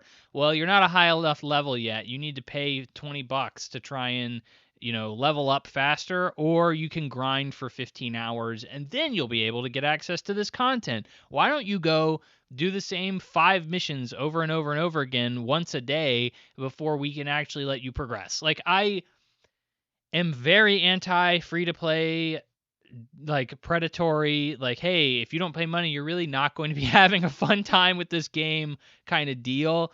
Development styles, and I feel like this reeks of it. I just can't imagine an open world game, quote unquote, that's free to play. That I don't understand how that structure would work, because free to play games, the whole point is freedom, and you're not going to be very free if you're having to be blocked off from progression every 5 minutes to try and encourage you to spend money. So that's a nata. It still looks interesting. Sure, I may give it even a try depending on how it ultimately turns out, but right now, I'm skeptical. Next was Silent Hill Townfall. Have you heard of Silent Hill Townfall? Well, let me tell you, there's another trailer for Silent Hill Townfall. It shows you a little bit more than we saw last time, but not enough to change your mind on anything. That is what we're going to continue to say for the vast majority of these update trailers that we got throughout the show. So, yep, Silent Hill Townfall, nothing has changed. That's cool. Resonance: A Plague's Tale Legacy literally comes out in a day. Thank you for the trailer. That's really just product placement at its best. I mean, it's really just trying to get people to look at this game, which, hey, great, but come on. Do we need to waste space on this for basically just an ad? This is not revealing anything or telling us anything we wouldn't know within the next 2 days of the game being released, so that's cool. Sea of Remnants continues to show off. This is the RPG pirate game that is also from NetEase, I believe. Sea of Remnants looks very wonderful in terms of its art style. Don't know much about it beyond that, really, but it continues to have trailers at all of these presentations. Clearly, they give Jeff Keighley a lot of money. Next, Crimson Desert, a new content trailer. Wow. We've come a long way in 6 months, haven't we? From Crimson Desert being this universally mixed, either people loved it or hated it, one of the two. And in all honesty, I looked at it and I said, I saw all the complaints people had about it, and I said, hey, they're going to patch the frick out of this game. This is from some big Chinese developer that's going to pour so much money into this game. This is easily going to be patched to high heaven. This is going to be some No Man's Sky level turnaround. And here we are, 6 months later, they're already like, hey, we're fixing everything, okay? We're putting in new story, expanded voiceover and language support, new post-launch updates. All of them are going to be on this disc. Don't worry. It's going to be great. Come on. This game is still probably due for 1,000 more updates in the future. I really do feel for anybody who played this game at launch, because this was always going to be one of those games that just got better as it went on, and you really shouldn't have gotten in. This is another one of the examples, the many examples of just don't buy games day one. If you're not planning on getting to it anytime soon, just do not buy it on day one, because you are almost assuredly going to be given a better experience the longer you wait on these games.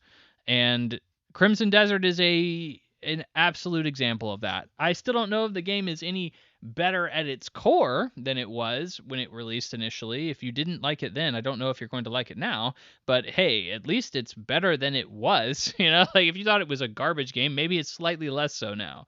Next, Tides of Annihilation. We didn't learn really anything about this game. We technically learned who the voice behind the protagonist of the game is. It's the same chick as Grace Ashcroft, Angela Sant Albano.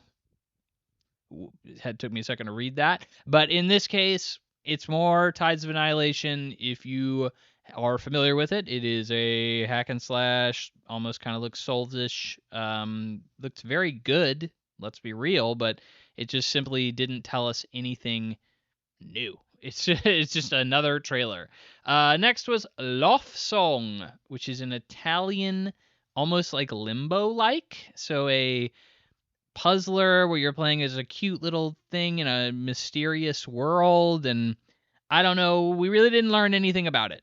So it just, if you like the art style of it, congratulations. But this is not from any big developer. That they even got like the director of the game to come out and be like, "Hey, I'm the director of the game," and like they don't do that for the vast majority of developers that show games off at these presentations. So clearly they think something's going on here. But I looked at the developer and I was like, "Oh, they haven't done anything. Like they're just a small Italian developer, which is fine, but it's like, okay, why are we like putting so much emphasis on these guys? This really doesn't look like anything revolutionary." Next, Mega Man Dual Override got another trailer. They showed off one of the bosses, like Starlight Girl or something like that. It is some chick who fights Mega Man with sparkles or something. Anyways, Mega Man has never really caught my eye for whatever reason. I've just never fully been engrossed in any of the games that I played. I've played briefly a couple of the classic Mega Men, but never finished any of them. And like I understand the appeal. I like the traditional Mega Man of, hey, go through this area, beat a boss, and then you get their power, and their power can make you more powerful against other bosses. I think that that's a cool I think that's a cool way of doing a setup for any game, really. And it's just weird that Mega Man has not seen very much love from Capcom until now for many, many years. And this is a series that I think a lot of people hold very dearly. The last Mega Man I don't think did incredibly well, so I don't know how well this one will do, but hey, it's Mega Man. So people are going to be talking about it, people are going to be looking forward to it. Congratulations if so. They also revealed a Pragmata skin for Mega Man as well, or a Pragmata will be getting a Mega Man skin. There you go. So, another reason for me to look at Pragmata. I will likely be picking the game up on Black Friday or something. There will probably be some deep sale on it, and I will be playing it, hopefully. So I'm looking forward to that. Next, Rayman Legends Retold. Rayman Legends Retold was shown and showed off their next musical level. The musical levels obviously being the biggest highlight from the original Rayman Legends. They are by far the funnest part of those games, and it's already a very, very good 2D side-scrolling platformer. I think it's easily one of the best in the genre in terms of 2D side-scrolling platformers. I genuinely believe that. And admittedly, like what is the competition? Like Mario? Like if you're obviously never going to compete with that, but like beyond that, like what is truly your competition? But in this case, I think Rayman Legends is certainly one of the best out there, and they also showed off their Macarena musical level, which hey, looks great. Honestly, I was hoping to see those on my own because I'll definitely be picking this game up. Like I said, if you haven't played this game before, you really need to. There's no reason why you shouldn't be picking this version up. It will probably be the better version and probably give you even more content. Well, it will definitively give you even more content. They've already announced that. But hey, October 1st, looking good. So keep your eye on it. Next, PUBG Dead.net.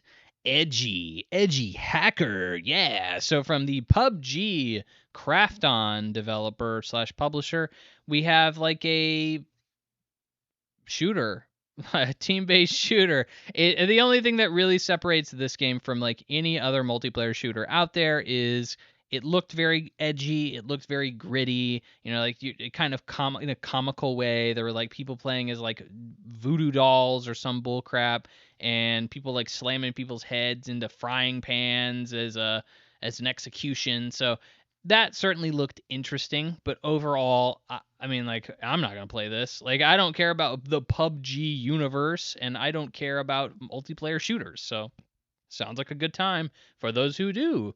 Next, Once Human. I'm going to skip that, actually. It's a PvPvE game that I don't remember seeing when I was watching it, so can't be anything too crazy. Next, Control Resonant is still coming out September 24th, and it still looks pretty good. Cool beans. Next, Blood of the Dawnwalker. That comes out in a week. we got another trailer for that. Continue moving on. Next, Game of Thrones War of the Westeros is shown off a little bit more. This is not the first time it's been shown. It's been shown before. Early 2027 is what they're saying here. It's a Game of Thrones RTS game. So do you like Age of Empires? Do you like being a god looking down on high and commanding units? Well, then you're going to love this game, and you're going to play it because it's Game of Thrones, right? I don't know. Maybe that'll be a big deal. I don't know. It just is. It just seems like it is, really. It feels like if you already know you like this game, you like this game, and if you don't, you don't. Like, I feel like that's kind of how I look at this. Next, Dust Origins announced. It's an airship game. I don't know, or it's not an airship game. That's the developer, excuse me. I don't remember Dust Origins. This is we're getting into the middle of the show where my eyes started glazing over. So I don't even remember what this is. We're gonna continue on. Exodus gets another trailer showing off one of the companions. This also got a release date of April 7th, 2027. So Exodus, we've talked about on the show before. It was a big showing over at Summer Games Fest, and it is basically a new Mass Effect game. And it has looked pretty mid for the most part. I vividly remember the last impressions I gave of Exodus being, hey, this game looks okay, I guess. I mean, I'm not gonna pay $70 for it or anything, but hey, maybe when it's like a free-to-play game, or when it's packaged in with PlayStation Plus or Game Pass or something, I'll give it a shot. And here we have Salty, who actually made me a lot more interested in this game because I was like, oh, that's a pretty interesting companion, and the trailer in general looked a lot better than their previous showings, in my opinion, which is an octopus. And I mean that like in a literal sense, not like an alien octopus thing, like a literal human earth, like not human, but a literal earth octopus, and the octopus pilots a mech. The companion's name is Salty, and they seem to be kind of freaking ruthless, and I think that that's so interesting and bizarre and crazy, and hey, I gotta love it, man. You gotta love it. And I'm looking forward to it at this point. Like, hey, if I get to meet an octopus and hang out with them, I am interested to give this game a little bit more attention moving forward. We'll see. But probably the best this game has done to pique my interest. Speaking of piquing interest, Warlock Dungeons and Dragons finally showed off some gameplay for us, and my god, actually looks pretty interesting. Now, the gameplay looked very different in terms of, it doesn't seem like Warlock is focusing specifically on being like a combat focused game in terms of the normal, like, you need to hit something with a sword, dodge, parry, all that good stuff. It really does seem like you're going to have a large amount of tools at your disposal, with the game, showing off some transportation magic, some lightning magic. At one point, the character summons a rainstorm so that lightning magic can be more effective. Your good old-fashioned dash, teleportation, all that good stuff. I felt like I saw a large number of spells and options that the player could utilize to get the upper hand on enemies that typically you would not see in most action games, and more so that it feels like you're not relying on a sword. You are relying on your magic skills and using them in creative and interesting ways to try and outdo your opponents, which is very interesting. And I love that. It didn't necessarily show us more so. If you could have seen like maybe the HUD or something, we may have been able to see exactly how many options the player could handle at once, how they were switching between options, how easily that will be in the main game. But in general, I genuinely was impressed with this showing of Warlock Dungeons and Dragons. I will certainly be keeping an eye on it and certainly be wanting to see more as it arrives in 2027. Next, 1001 Threads of Mazan, which is a 1001 Arabian Nights inspired game from, I don't know, some new studio that seems to be probably based in that area, if I had to guess. It's a cinematic trailer, so really all we're going off of is, hey, isn't this a different setting than what you're used to seeing? And I'm like, yes, that is very interesting, but also I also need to know exactly what the game is. So that's cool if we eventually get to that point. But hey, I love to see that. Love to see diversity in these settings and cultures and all that other good stuff. Because you never know when you're going to get something different. It's not all just Call of Duty, you know. That's very good to see. But again, we still need to see more before I'm anything beyond excited for it. Next was Silver Palace, which was an anime like RPG horror almost kind of game. It was hard to really place what Silver Palace was, but it is from a developer called Silver Studio. I looked them up. They've never done anything before, so this developer was essentially made to create Silver Palace. I am sure that it is a freaking Chinese game. It's going to be free to play or something like that. We really don't know anything about it at this point, other than the fact it is an anime game that kind of looks a little bit different than other anime games. So we'll see. Definitely interesting vibes here, but overall, I have to see a lot more than what I know about it currently, and I don't trust what it will ultimately become. Next, Monster Hunter Outlanders is a mobile Monster Hunter game. All right, we're continuing on. Next, Metro 2039. This game recently got delayed into 2027, February of 2027. It was originally a fall or winter even 2026 game, but it looks really good. Hey, have you liked Metro games in the past?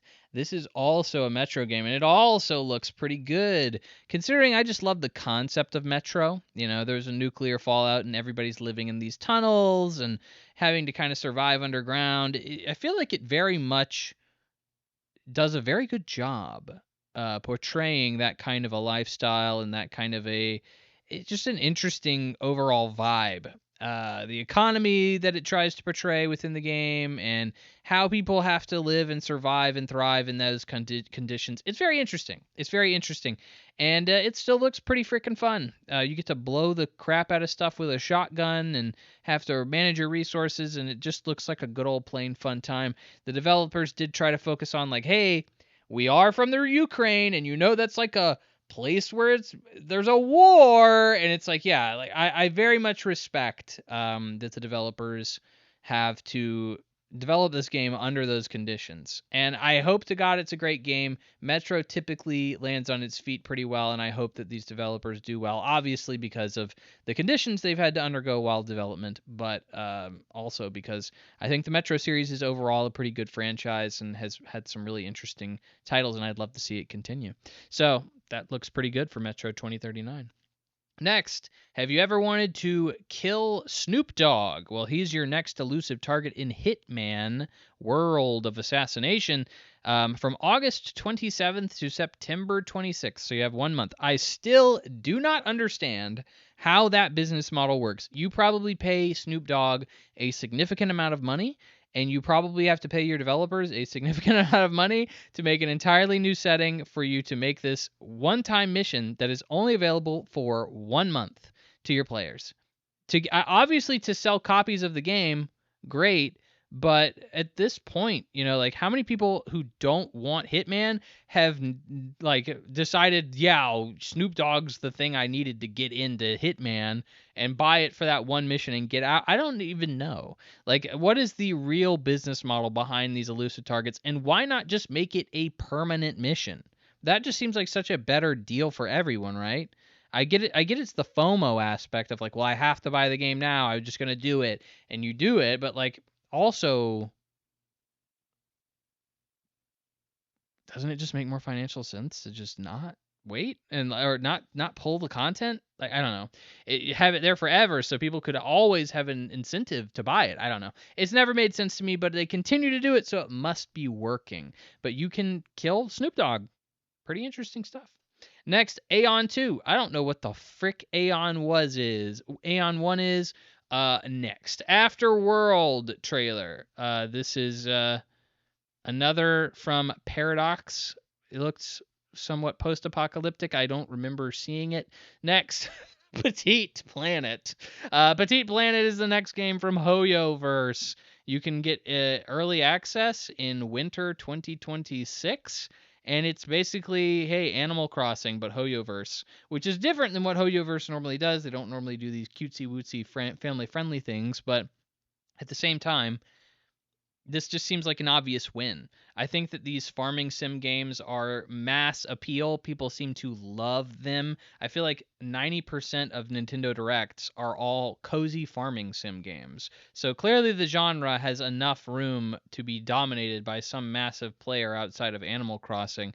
So in this case, HoYoverse is dipping their toes in it, and I think it's honestly a pretty wise move to do that. Will I give a frick? Absolutely not. And does a free-to-play farm sim sound anything remotely appealing to me? Heck no. Oh my gosh. I can't even imagine the struggles I would have being like, well, I guess I'll wait 24 hours to water my crops. Like, that just sounds so wholly unappealing to me. I have no interest in checking this game out in any capacity. Next, Mugenics is coming to consoles on September 8th. This was a no-brainer for me. Mugenics came out early this year and was one of the highest reviewed games of the year, so it only seemed obvious that this game was going to eventually come to consoles. In fact, the developer has even said as much. The fact that it's coming so soon, great. I don't know if I'll be getting to it anytime soon, but I was definitely waiting for it to come to consoles. It's just easier for me to play there. It's kind of my preferred play choice, or play destination. So I will be probably playing it there. So hopefully we'll get a nice discount or something at some point soon, and I'll hopefully give it a shot. Next, Aliens Fireteam Elite 2 gets a launch trailer coming on September 29th to the Nintendo Switch 2.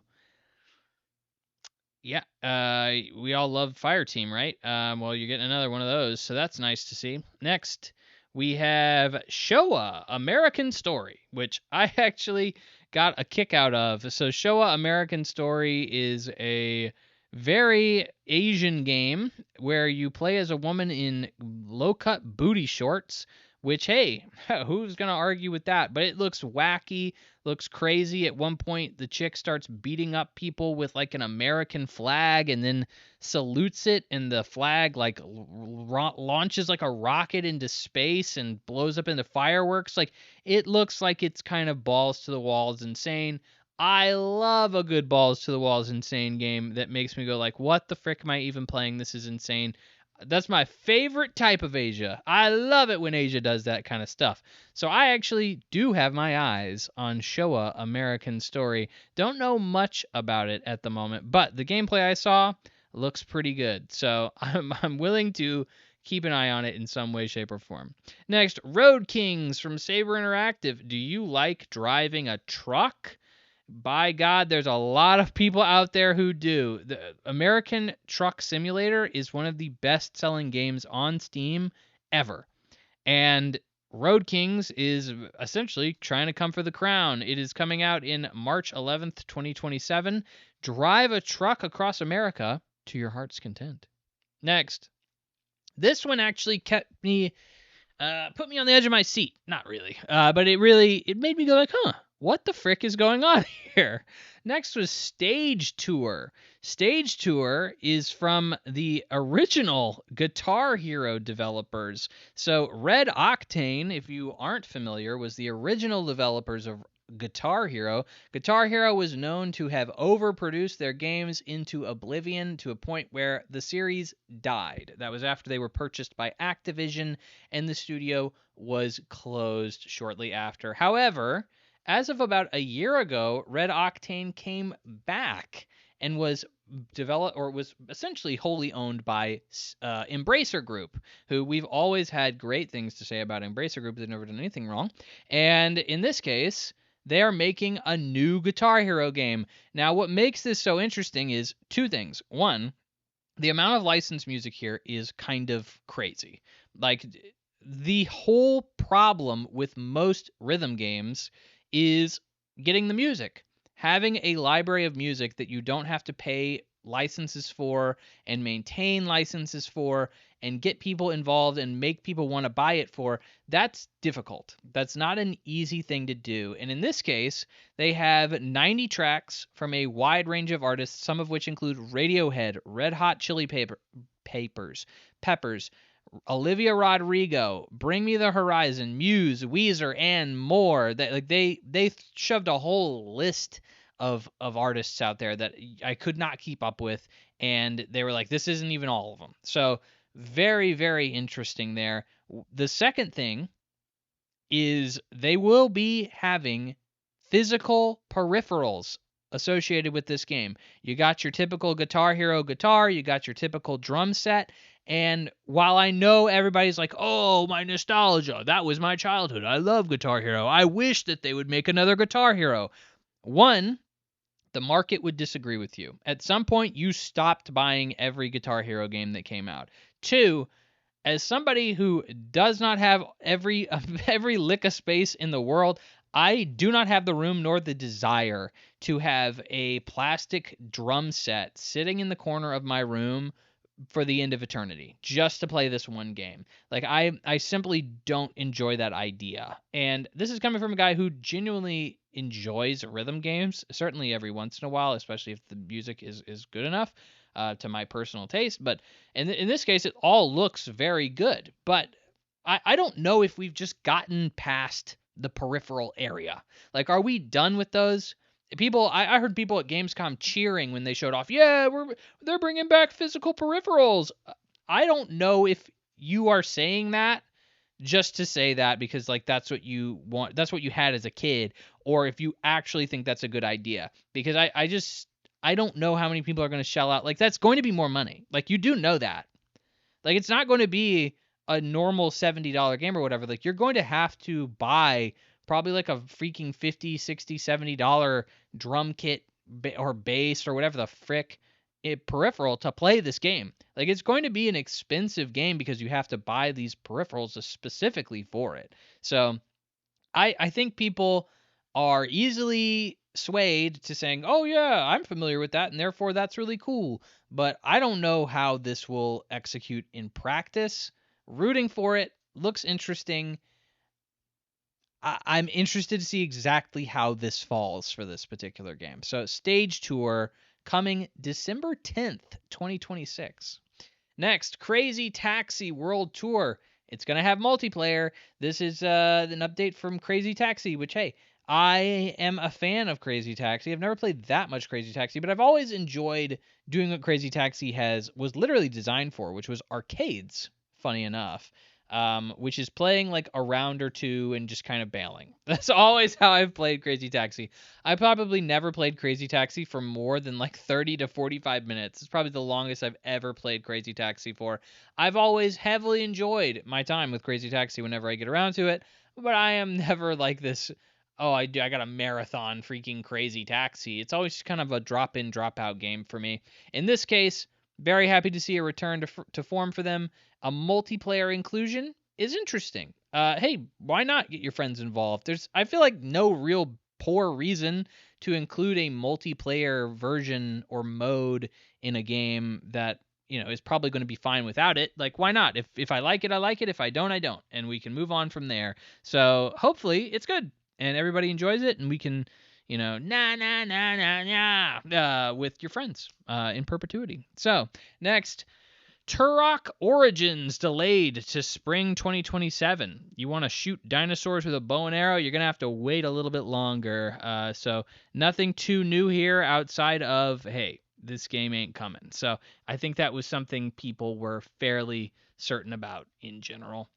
Next, Gravhounds was a game that is from Octopus Panic, which is a studio with both Halo and Battlefield developers, only 7 people, which was very surprising to me because this game actually looks fairly robust for a 7-person team. You play as a group of dogs, anthropomorphic dogs, in space, and it feels very Deep Rock Galactic is kind of where I was getting the vibes from. You are going onto a planet. There's a lot of hordes of people, or not people, of aliens coming at you, and you have to shoot the frick out of them and mine things and take resources out in a kind of run like style of getting your stuff, taking it to your ship, and then leaving. At one point the character has like to play dead, because you're a dog, of course, and then all the enemies like ignore them in a situation where they certainly wouldn't have been able to survive that wave. So it's very traditional in terms of what you would expect, but there's a lot of elements here that look interesting and well executed. And if these developers are as good as their pedigrees may imply, then there could really be something here with Gravhounds. So look forward to it in early access. Next, Lego Skylines. The city builder Skylines? Maybe you'd want that in Lego form, just like everything apparently nowadays. I remember when I was a kid, Legos were cool. I loved Legos, all right? But I don't remember ever wanting like everything in my life to be Legos. What the frick happened? The Lego movie came out, and all of a sudden, everything under the sun has to have a Lego version, and apparently people really, really, really want it. And hey, more power to you if you still love Legos. Ain't no problem with that. But I don't know. That's just odd to me. Odd to me that everybody has to have a Lego version of everything now, and apparently that makes it better. Next, Transport Fever 3.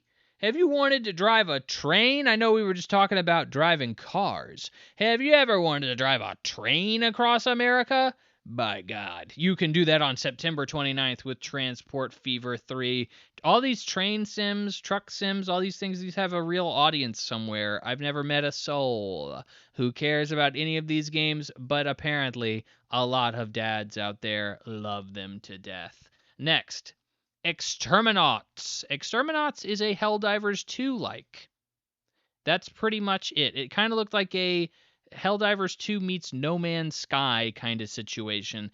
In general, great. I would love to see people leave either one of those two games to come to this one, but maybe the pairing is all they ever needed. Neither one of these games are games that I play regularly, so I probably will not play Exterminauts either. But hey, cool to see. Next, Path of Exile 2 is going to get a full release in 1.0. This is a Diablo-like that has gotten excellent reviews. 1.0, it's been in early access for what, like over a year now, and it's finally coming to 1.0. So very cool. It is very highly rated, currently in early access, critically, and amongst consumers as well. So it's going to be a good time. If you like that kind of game, there's a lot to love here. So enjoy. Next, Heroes of Might and Magic 3. I don't know anything about this game, but I've heard a lot about it. I don't care. Next, No Law from the developer that brought you Ascension. Is that what I'm thinking of? It's a cyberpunk first-person shooter game. In general, I am very skeptical about this because the original game, or the other games that this developer has made, are like isometric top-down games, and this is a very big departure for them in terms of a first-person shooter, open world almost looks like kind of game. RPG that's a big step up. That's a really big step up, and I don't know if this developer can handle it. So, No Law, if you are very desperate for any kind of cyberpunk setting, you got it, baby. But in this case, I'm still very skeptically holding my breath. Next, Ontos. I skipped a couple of games because I didn't even remember them. But next is Ontos, which, hey, I'm heavily looking forward to Ontos. I love Soma a lot. It's a great game with a great story, great execution on trying to really get the player to understand what the game's trying to tell it. And Ontos seems to be focusing on some colony on the moon in which you have to talk to a consciousness of rats.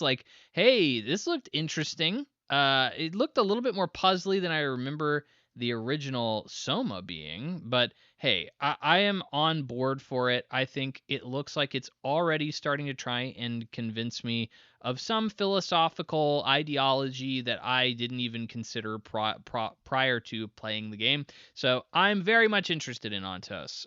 It will be, weirdly, having a hands-on exclusive gameplay reveal on Jacksepticeye's YouTube channel today. As of you watching the or listening to the podcast, August 26th. So I guess go and check it out on Jacksepticeye's YouTube. That guy he's really become like a big deal. And I'm not even saying like, oh yeah, he's a very popular YouTuber. Like, he's really made his way into the corporate America. Like, Disney has this guy on like stages representing their company. Like, he's really kind of pivoted into not only being a YouTuber but being a company man. Like, he's a businessman. Like, a lot of he really does weaponize his audience for money. And hey, like, I don't think he's doing it in like a bad way or anything. Like, he's doing it in probably the best way you could. But like, I don't know, like, nobody's going to frickin' PewDiePie with these deals. No one's going to Markiplier with these deals. I'm sure they do go to Markiplier, and Markiplier takes them. They're kind of probably the exact same person. But in that case, hey, good for him. But Ontos still looking pretty freaking solid. I'm looking forward to it in 2027. Next, Pony Island 2 Panda Circus gets a release date for April 27th, 2027. So next year, there was a lot of debate online in the circles that I was in if this game was even coming out this year. There's a lot of conjecture around that. It looks like it's getting pushed, but the original Pony Island is a very interesting game. This developer has gone on to make a lot of games people really care about, including Inscription. So I can't imagine this game will be bad. It's certainly going to be a fun time, and it will have live action performances from Sungwon Cho, Arian Moyad, Caitlin Riley, and Kevin Saxby, who I only know I only know Sungwon Cho. He's an internet personality who's also gone on to be like an actor within anime and was almost in the Marvel Cinematic Universe in the canceled Squirrel Girl TV show. So just throwing that out there as a fun fact. But it looks like it has a much bigger budget than the original Pony Island. I've actually talked about the original Pony Island on the podcast before. One of our first episodes, one of my first impression pieces ever was Pony Island. So very short, interesting little game. I highly recommend it. It's probably only $1 if you find it on sale. So very, very worth your time. Very short game, very cheap game. So there's really no reason to say no. Next, more Zoopunk. This is a game that's been shown off prior. It is still a cinematic trailer. It's a bunch of animals with guns. And next, there are no Ghosts at the Grand trailer. This is like the 15th trailer we've seen for There are no Ghosts at the Grand. Nothing. You learn nothing new here. Cool. Next, Rocco Kingdom. This is basically a Pokemon competitor. It is trying to be Pokemon in a very cozy setting. It's looking for a closed beta in October 27th. This is again more freaking Chinese garbage, so look forward to it. Next, The Defiant. We have more Chinese things. This is actually a different Chinese thing that I'm used to seeing, which I'm very happy about, which is The Defiant. The Defiant is a historical first-person shooter game which will feature stories of the Chinese battlefields on World War II. Hey, I like a good not even alternate history, but a different perspective than just like, yeah, we gotta go, the Americans are going to kill the Nazis. Like, that's typically what you see from a good World War II game. This is different. But of course, it's going to be made by the Chinese and probably have a lot of the Chinese government with a heavy hand talking about their politics and their perspective that they want other people to know. So, hey, keep that in mind. But in general, I think it's an interesting idea. Question mark. Link or Die. It's another Chinese game. It just looked like a squad-based shooter, and we're continuing on. We have the last two things here. So our big showstoppers. Thank God that this wasn't the showstopper, by the way. So we have Naoki Hamaguchi, the series director for Final Fantasy, coming out, and showing off more Final Fantasy VII Revelation. You say, Henry, you've loved Final Fantasy. In fact, both of the games were your number one games each year that they came out, respectively. Why are you acting like who gives a frick about this? Well, because what the frick did we learn here? What the frick did we see in the new Final Fantasy VII Revelation Gamescom's footage? Like, nothing. You really didn't learn a gosh darn thing. It's a cinematic trailer. This game is going to be very similar to both of the previous iterations because, hey, it's very short development cycles, which I really respect and I love, but it means that they're not going to reinvent the wheel every single time for each story, and that's fine. But at this point, it's like, okay, we know, we're going to have a couple of new party members, we're going to have the existing ones. We've kind of gotten the vast majority of the big changes at the Summer Games Fest footage, showing off, the new combat stuff, the party system, all that stuff, which is very interesting. And I appreciate seeing that, but this is just like, hey, the game's still coming out. Isn't that interesting? And I'm like, okay, I don't know if this needs to be like held to the very end. I know we're all very much looking forward to this game, glad it's coming out, but I feel like I need a little bit more to get excited. Like, I'm not that much of a freaking like fanboy, I'm not that much of a fanboy to just be like, oh, Final Fantasy, that's all I needed. It's here. It's like, okay, I need a little bit more. We need a little bit more here. I'm also very skeptical to see how they tie this whole story together. If you've played any of the games, you'll know that like they've been teasing this whole, oh, we're going to rewrite the timeline. This whole story is going to really change. And so far, nothing has changed. The entire story up to this point has been the exact same as anything else. They have teased a bunch of bullcrap and shown off, oh, yeah, we're going to change the story. And they never have. Nothing has freaking changed. So, hey, maybe in the final game, they will make having played through 2 games and being teased that the story is going to change. Like, that would be cool, but at this point, I genuinely don't trust them to do it. It's so weird that they've put so much emphasis on that, the whole thing, and nothing has come of it. But hey, maybe I'll be eating my words at the very end of this whole trilogy. We'll see. Next, and finally, The Witcher 3 Wild Hunt Remastered is Gamescom big drop. The big mic drop moment for Gamescom 2026. And hey, it's a really cool deal. Hey, if you own the previous Witcher game 3, if you own Witcher 3 in any way, you will get this remastered version for free, which CD Projekt Red has been very generous, but they were very, very generous with this. This remake looks incredibly nice. We got increased visuals. We got better combat. We have increased enemy AI. We have a reworked skill tree. Anything you could have really imagined for this game to make it even better than it already was, which, let's be real, The Witcher 3 is really great because of its characters, its quests, and its world. All 3 of those things are, by far, honestly, some of the best of the 3 things that I just listed in the entire gaming, like, ever history. And that's great. Is the gameplay, like, crazy good? Nah, it's a little stiff. Let's be real. Gameplay's a little stiff. Could be better. It's not Batman Arkham Asylum here. It's not smooth as butter or anything like that. Is the skill tree probably a little obtuse? Yeah, probably a little bit. Probably could have been reworked a little bit. So, like, when I see these improvements, I'm like, hey, that's amazing. That's an incredible thing for them to go back and rework and try to make a little bit better. And it really gives me a lot of faith for 4 because it means that those improvements are likely going to be focused on and carried over for 4 as well. Which, by the way, if you have not bought the DLC, you will be automatically upgraded to the remastered version, which will include both of the DLCs for free. Amazing. Fantastic. Love to see it. Both of those DLCs are some of the best expansions in any game I've ever played.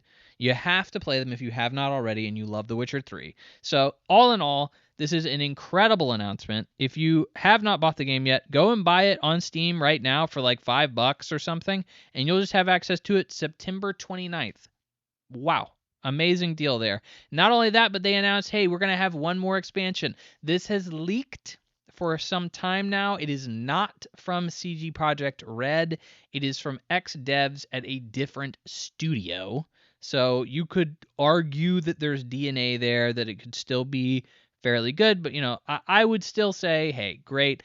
I'm honestly happy to go back and revisit the world and have one last hoorah with Geralt, because we already know Witcher 4 is going to be focusing on Ciri, which, hey, who doesn't love Ciri? Great. Happy to have Ciri as a protagonist, but I am going to miss Geralt. I really got a very good familiarity with him. I loved him as a character in The Witcher 3, and I'm going to be sad to see him go. He's not going to be, my buddy throughout the entire journey in The Witcher 4, so that's unfortunate. Hopefully Ciri can fill the shoes very easily and be as lovable of a protagonist as Geralt was.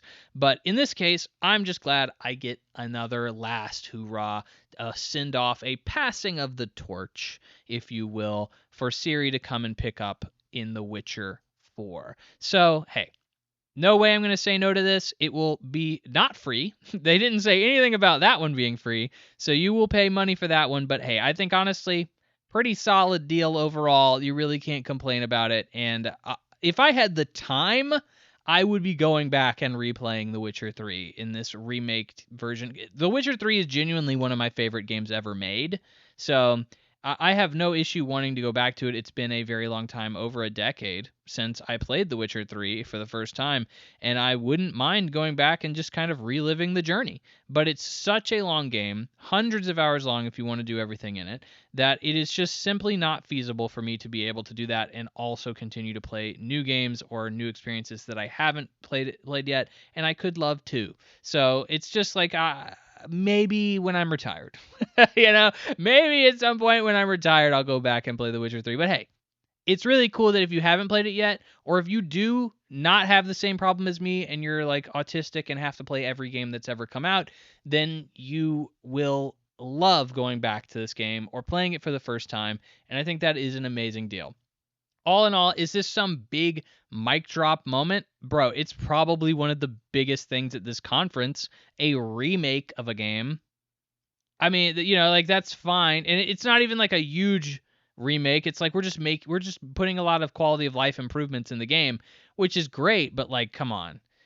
That's all we got here. I feel like a lot of this show was Chinese slop. I feel like a lot of this show was like, hey, remember this game that's coming out in 2 weeks? Here's another trailer. That's cool and all, but that's not worth getting excited about. It's not worth me being like, oh, this is one of the biggest conferences. I delayed the podcast a day to talk about this particular conference because I was like, it's going to be a big deal. Surely there's going to be a big talking point at some point where I'm going to have to talk about, ooh, this big reveal.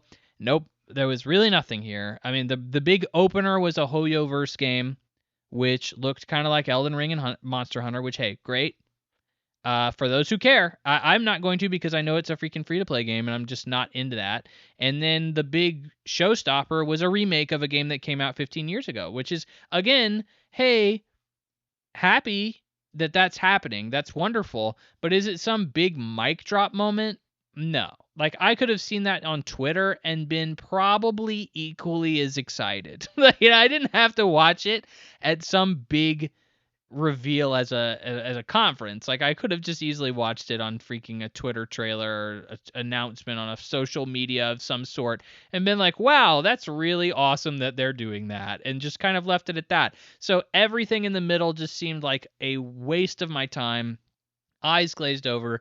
Honestly, I would give this like a D+, C- in terms of rating. Easily, like, my favorite thing I saw here was obviously The Witcher 3. My least favorite thing is the vast majority of what I saw. Like, it's all this Chinese AI slop that is being forced into these presentations. Hey, I get it. They have the money, and Jeff Keighley is trying to make this a profitable business venture. Good for him. But in general, I'm fairly disappointed with Gamescom Opening Night Live.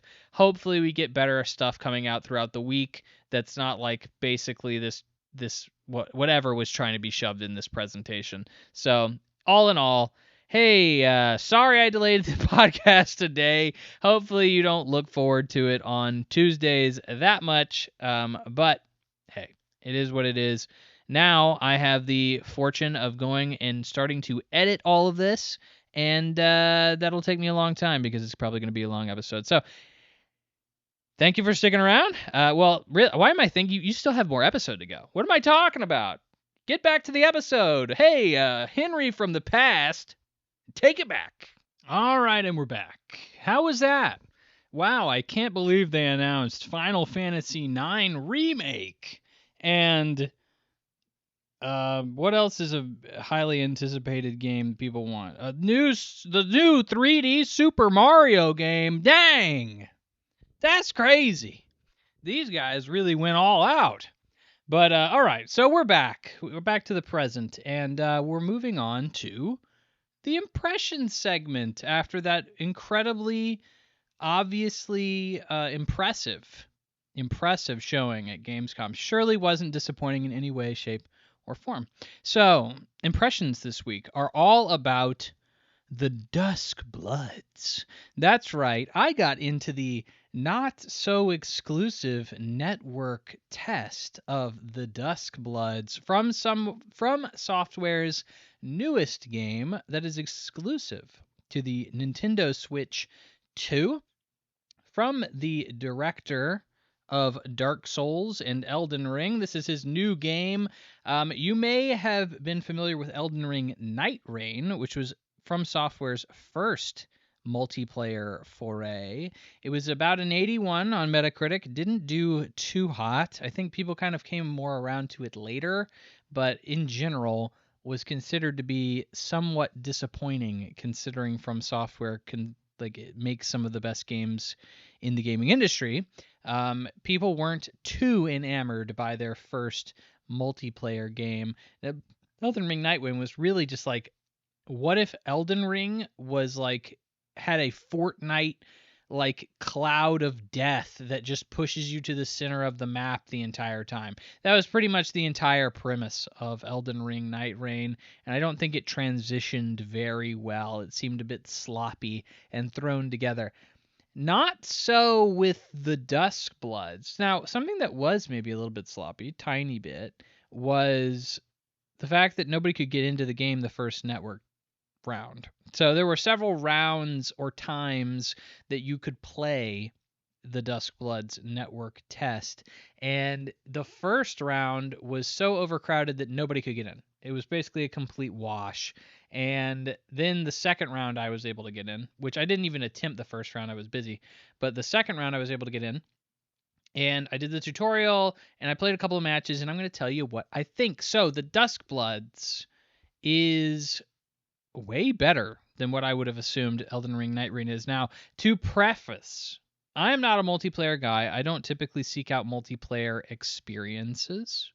I'm not very good at video games, and therefore something like an Elden Ring meets multiplayer is like, that's a nightmare to me. Like, I can't imagine a more horrific scenario. However, if you give me a taste of this and I don't have to pay $60 for it, because let's be real, I would probably play this for a weekend and be like, yeah, that's fun, and then just never want to go back to it because people would have figured out the meta, they would have figured out how to be good at the game, people would have put 300 hours into it within the first week it came out, and I'd be like, oh, frick, well, there's no way I can catch up. I'm just going to get freaking railed every single time I pick up this game for the rest of its existence. I don't want to go back to this. And that's typically how my cycle with most multiplayer games go. So I've just kind of learned, hey, maybe I should just focus on a free beta period. I'll play it for as much as I want then, and then I'll be good. I won't have to worry about paying $60 and not really ever playing the game again. So in this case, I decided to do that. I went in. The tutorial took me a minute to get through, and I think that's this game has really not been shown off that much. People didn't know that much of how this game worked, and I now can tell you that I know how it works, because it's like, well, how do you transition? One, that they've really done a number on the marketing here. Basically, they're like, oh yeah, there's like a million different ways that you can win, and including like marrying and proposing to your opponents, and it's like, what the frick, like, that is a high exaggeration. It's meant to make you go like, what the frick is this game, kind of deal, and look further into it. In this case, it is kind of a recipe for an interesting game, like I will say. So, in the tutorial, they kind of walk you through it. That's another thing I think From Software has had trouble with in the past, which is leading players in. How do you onboard players? Nintendo's a little bit better at this, so probably part of why they partnered with them for this game, as it is a Nintendo Switch exclusive. However, the tutorial is quite long. It took me like 45 minutes to get through the tutorial. You have to basically play the game 4 times with NPCs. And then you're basically dropped into the hub. You do more tutorials and so on and so forth. Here's where it gets weird. Is like, what even is this game? Okay, so let's start from there, because I'm even struggling, as you can surely tell. Where do I even begin to talk about the Duskbloods? The Duskbloods is a PvP VE game that is similar to most FromSoft games. You are dropped into a map that has bosses and mobs and other players that can kill you. Here's the thing, is it's far more forgiving about the 99% of that stuff. You can die, you keep all your stuff. Experience, everything. You keep everything if you die. If a player kills you, you lose nothing. There is no problem with a player killing you. The only thing it does is give that player points, which in the grand scheme of things is where things get a little bit tricky, is how you earn points. So, you're saying, okay, I'm in a FromSoft game. I'm dropped into like a small confined map. What do I do? Well, you can do 1,000,001 things. So you can go and hunt down other players. You have the ability to have a general idea of where players are on the map. You can find them. The maps aren't that big. They are big enough that you will run across other players. They are small. They're small enough that you will run across other players. They are big enough so that you can avoid other players and possibly never even interact with one throughout an entire match, which is interesting. So that's actually how I played my first round of the Duskbloods. Was I saw that there was an area that most players had not gone to, and so I went to it thinking that I could get items that other people weren't in contention for or something like that. And I ended up doing fairly well in that match until the very end of the match, which it can flip around. So there's like 15 different ways that you can earn points in this game. You can kill mobs. And if you have killed the most enemies, just random enemies in the game, you will get a significant number of points for just being the person who's killed the most that round. If you collect enough stuff, literally if you pick up enough items off the ground, you will be given like a bonus that will possibly put you very close to the top in the boards for the round. If you fight bosses, you can then fight them. Like, you can get points for fighting a boss and beating a boss. If you do little King of the Hill style areas that you can then essentially are going to obviously attract other player characters, and they're going to come and try to fight you for it. But if you win one of those, like, you'll get something there. There's little missions that you can do amongst them. Like, there's all sorts of different stuff that you can do to potentially earn points throughout a round. And I should mention rounds, so there are multiple rounds in the game. And each round, essentially players are sent to go and just do whatever they feel is necessary to earn points. So I've already described several various ways that you can earn points. Some of them involve interacting with other players. Some of them have nothing to do with interacting with other players. So if you are at the bottom of the totem pole in terms of all the players on the map, then you will be kicked. You will lose the match. And only the top 3 players at the end of every game will essentially be sent to a death match where you all have to duke it out to see who wins. And depending on who wins that death match will be the victor of the game. So it is very possible for you to run off and do your own thing and play your own game until the very last moment in which you have to engage with PvP combat. So while they do try to tout this game as like, well, you can play it your own way and you don't ever really have to engage with other players. It's like, well, you will. Like, you have to. In order to decide a winner, you will have to eventually beat the frick out of somebody. Now, that being said, you can potentially gain more experience for doing all that other stuff. And if you gain experience and level up the most, you will have the best advantage when you fight everybody, because levels obviously indicate how much health you have, how much strength you have, defense. And so if you're a level 50 player going up against a level 80 player, you're at a pretty significant disadvantage within the game. On top of that, a huge thing that I noticed is this game has incredibly nimble movement. There is not just a super jump.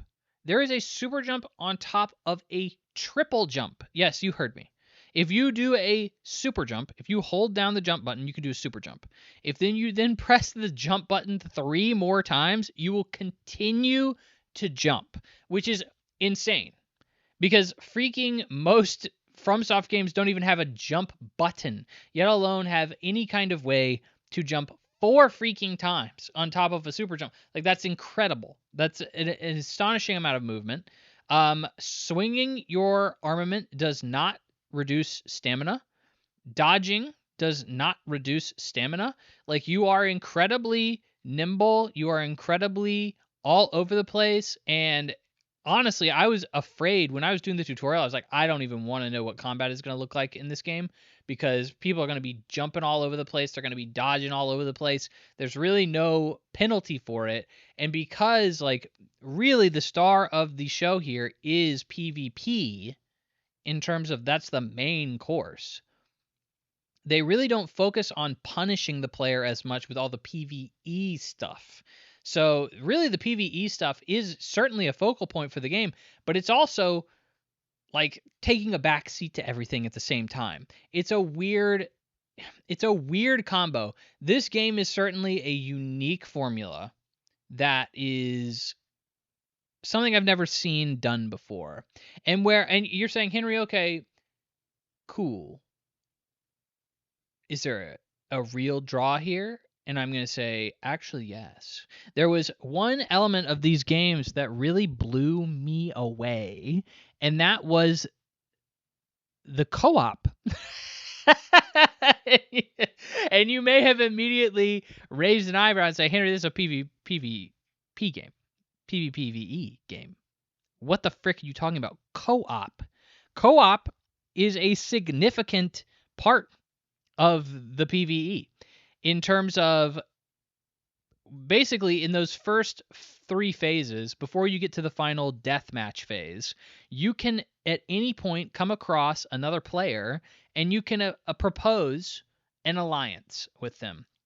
And when you do this, all points that you gain together will be shared, and you cannot kill each other. So you're basically working together now against the rest of the game. And it is an incredibly advantageous position to be in. Now, that being said, you can leave the alliance at any time, but you will be heavily penalized. So a portion of your HP, and I'm not just talking about you'll take a hit of damage, your permanent health bar will go to your companion, whoever your alliance was with. And then you will, like, that's essentially your penalty. So they will be permanently buffed, and you will be permanently debuffed by leaving an alliance. So obviously, at the end of the game, how the frick do you have 2 people go against like one person in a 1v3? Like, that doesn't make sense. Well, that's because every single alliance is automatically disbanded by the time you get to the final round, which is crazy. So essentially, you are highly incentivized to work with somebody that you have to kill. You must kill them by the end of the game. You are also incentivized to work with people even when not in teams. So there are super bosses on in the map. And if somebody interacts with a super boss and attempts to attack it and fight it, every single player on the map will be given a opportunity to fight that boss as well with everyone else who accepts the invitation that is given out to all players automatically. So essentially, you will have to help this person fight the boss. You will all get an equal reward if you are able to kill the boss together.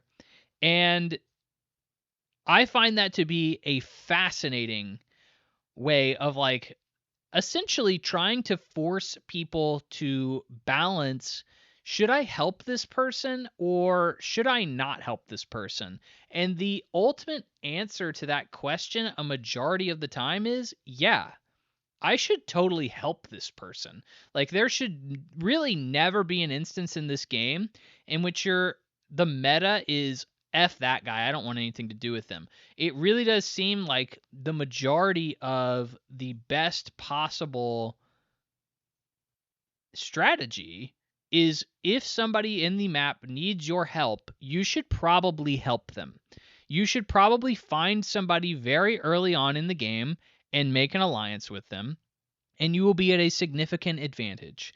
And if people don't want to do that, that's fine, but they will have to probably avoid people in an alliance because they're just going to double team them. Like, it doesn't make sense for you to not be in an alliance. If you are given the opportunity to fight a boss, if you think that that is an opportunity that people will legit be able to kill the boss, you should take it because you'll get a really good bonus. Like, it is a weird balance of, yeah, you should really want to kill everybody and never really want to help anybody. And also, working together is easily the most advantageous point that you can be within the game, which is, I think, it honestly geniusly laid out within the game. I love it. Really, really do love it. And it puts me in this weird position of like, okay, what the frick is Duskbloods? Like, is it a co-op game? Is it a PvP game? Is it an PvE game? It's certainly not a single player game. And that I think is an interesting segment as well. It seems like the game still does have a story. So like when you start the game, you are put into a linear story segment where you have to like fight a boss, like in a traditional FromSoft fashion. You'll probably lose, and it sets up the story for the game, which is odd considering none of the rest of the game seems to be like that. There's still elements of this beta that were blocked off. I couldn't access within the hub. It seems like there's some stuff in the hub that I wasn't able to interact with that seems fairly important. And there could be an ongoing narrative or story, which is a large part of what From Software games are. But in general, as somebody who a large portion of me does not love the competitive aspects of PvP. Like, I don't love knowing that everybody is probably better than me at PvP, and I'm just going to get bent over a barrel the instant I start a game. It really is much nicer to know, oh, well, if I so choose, I can have a teammate. If I so choose, I can help other people. If I so choose, I can work with other people to get stronger within the game. And that is a fascinating dichotomy within a multiplayer game that I'm genuinely fascinated by. And the way that they've tried to balance it and make it work is really chaotic. I mean, it took me probably like freaking 20 minutes just to describe all the elements you really need to know about Duskbloods in order to make it make any sense. And that's why I think this game has been so hard for people to describe in terms of before it's come out. We haven't seen anything for it. So like all of the marketing jargon that the company has been saying about this game has made no sense. And understandably so. It's taken me a freaking half an hour just to explain what the frick the game is. But I will say this. Duskbloods balances PvP, PvE, co-op in a way that I have never seen done before. It is absolutely fascinating to me. I loved teaming up with somebody. I loved helping other people fight bosses. I loved going off on my own and doing my own thing and coming back and seeing where all these other players were, what's their strategy, how are they going to handle this. At the end, like maybe I've been working with somebody and I finally come back and it's like, okay, well now we have to see like which one of us truly is the better man. Like, well, let's go combat mano a mano and finally settle this match. Like, I think the movement in this game is great. I love the freedom. I love the combat in general. It's much more forgiving in a lot of ways. I love the fact that if you die, nothing really happens to you. It may benefit other players, but nothing happens to you. I expected a From Software game to be far more punishing. And this feels far more accessible than possibly any other From Software game I've ever played, and far more friendly than any other From Software game I've ever played. Now, I'm still a single player first gamer. I don't foresee myself putting hundreds of hours into this game, probably even ever picking it up personally, but I think from a multiplayer perspective, this is fascinating. This could be an excellent time. I think after Night Rain, Elden Ring Night Rain, this was like a potential flop. And now I'm genuinely curious about it. I'm genuinely interested. And I want to see what people end up coming to think of the Duskbloods. Because I think it's certainly going to be better than Night Rain. Certainly going to be better. And we'll see. We'll see what ends up happening here. But I am pleasantly surprised by the Duskbloods. You can see it maybe sometime this year. Who knows? They are still not very open about a release date on this sucker. But hey, maybe it'll be this year. Cross your fingers. Maybe GTA doesn't scare them away. All right. And that will wrap it up for this episode. I don't know how long the episode is yet because I'm not done with it, but you are. That's right, you, the loyal listener to the very end. I appreciate you greatly, friend. I thank you very much for sticking around this long into the episode. I hope you are having a good day, a good week, a good month, a good year perhaps even. I hope you're playing some good video games, and I hope to see you next time. Bye-bye!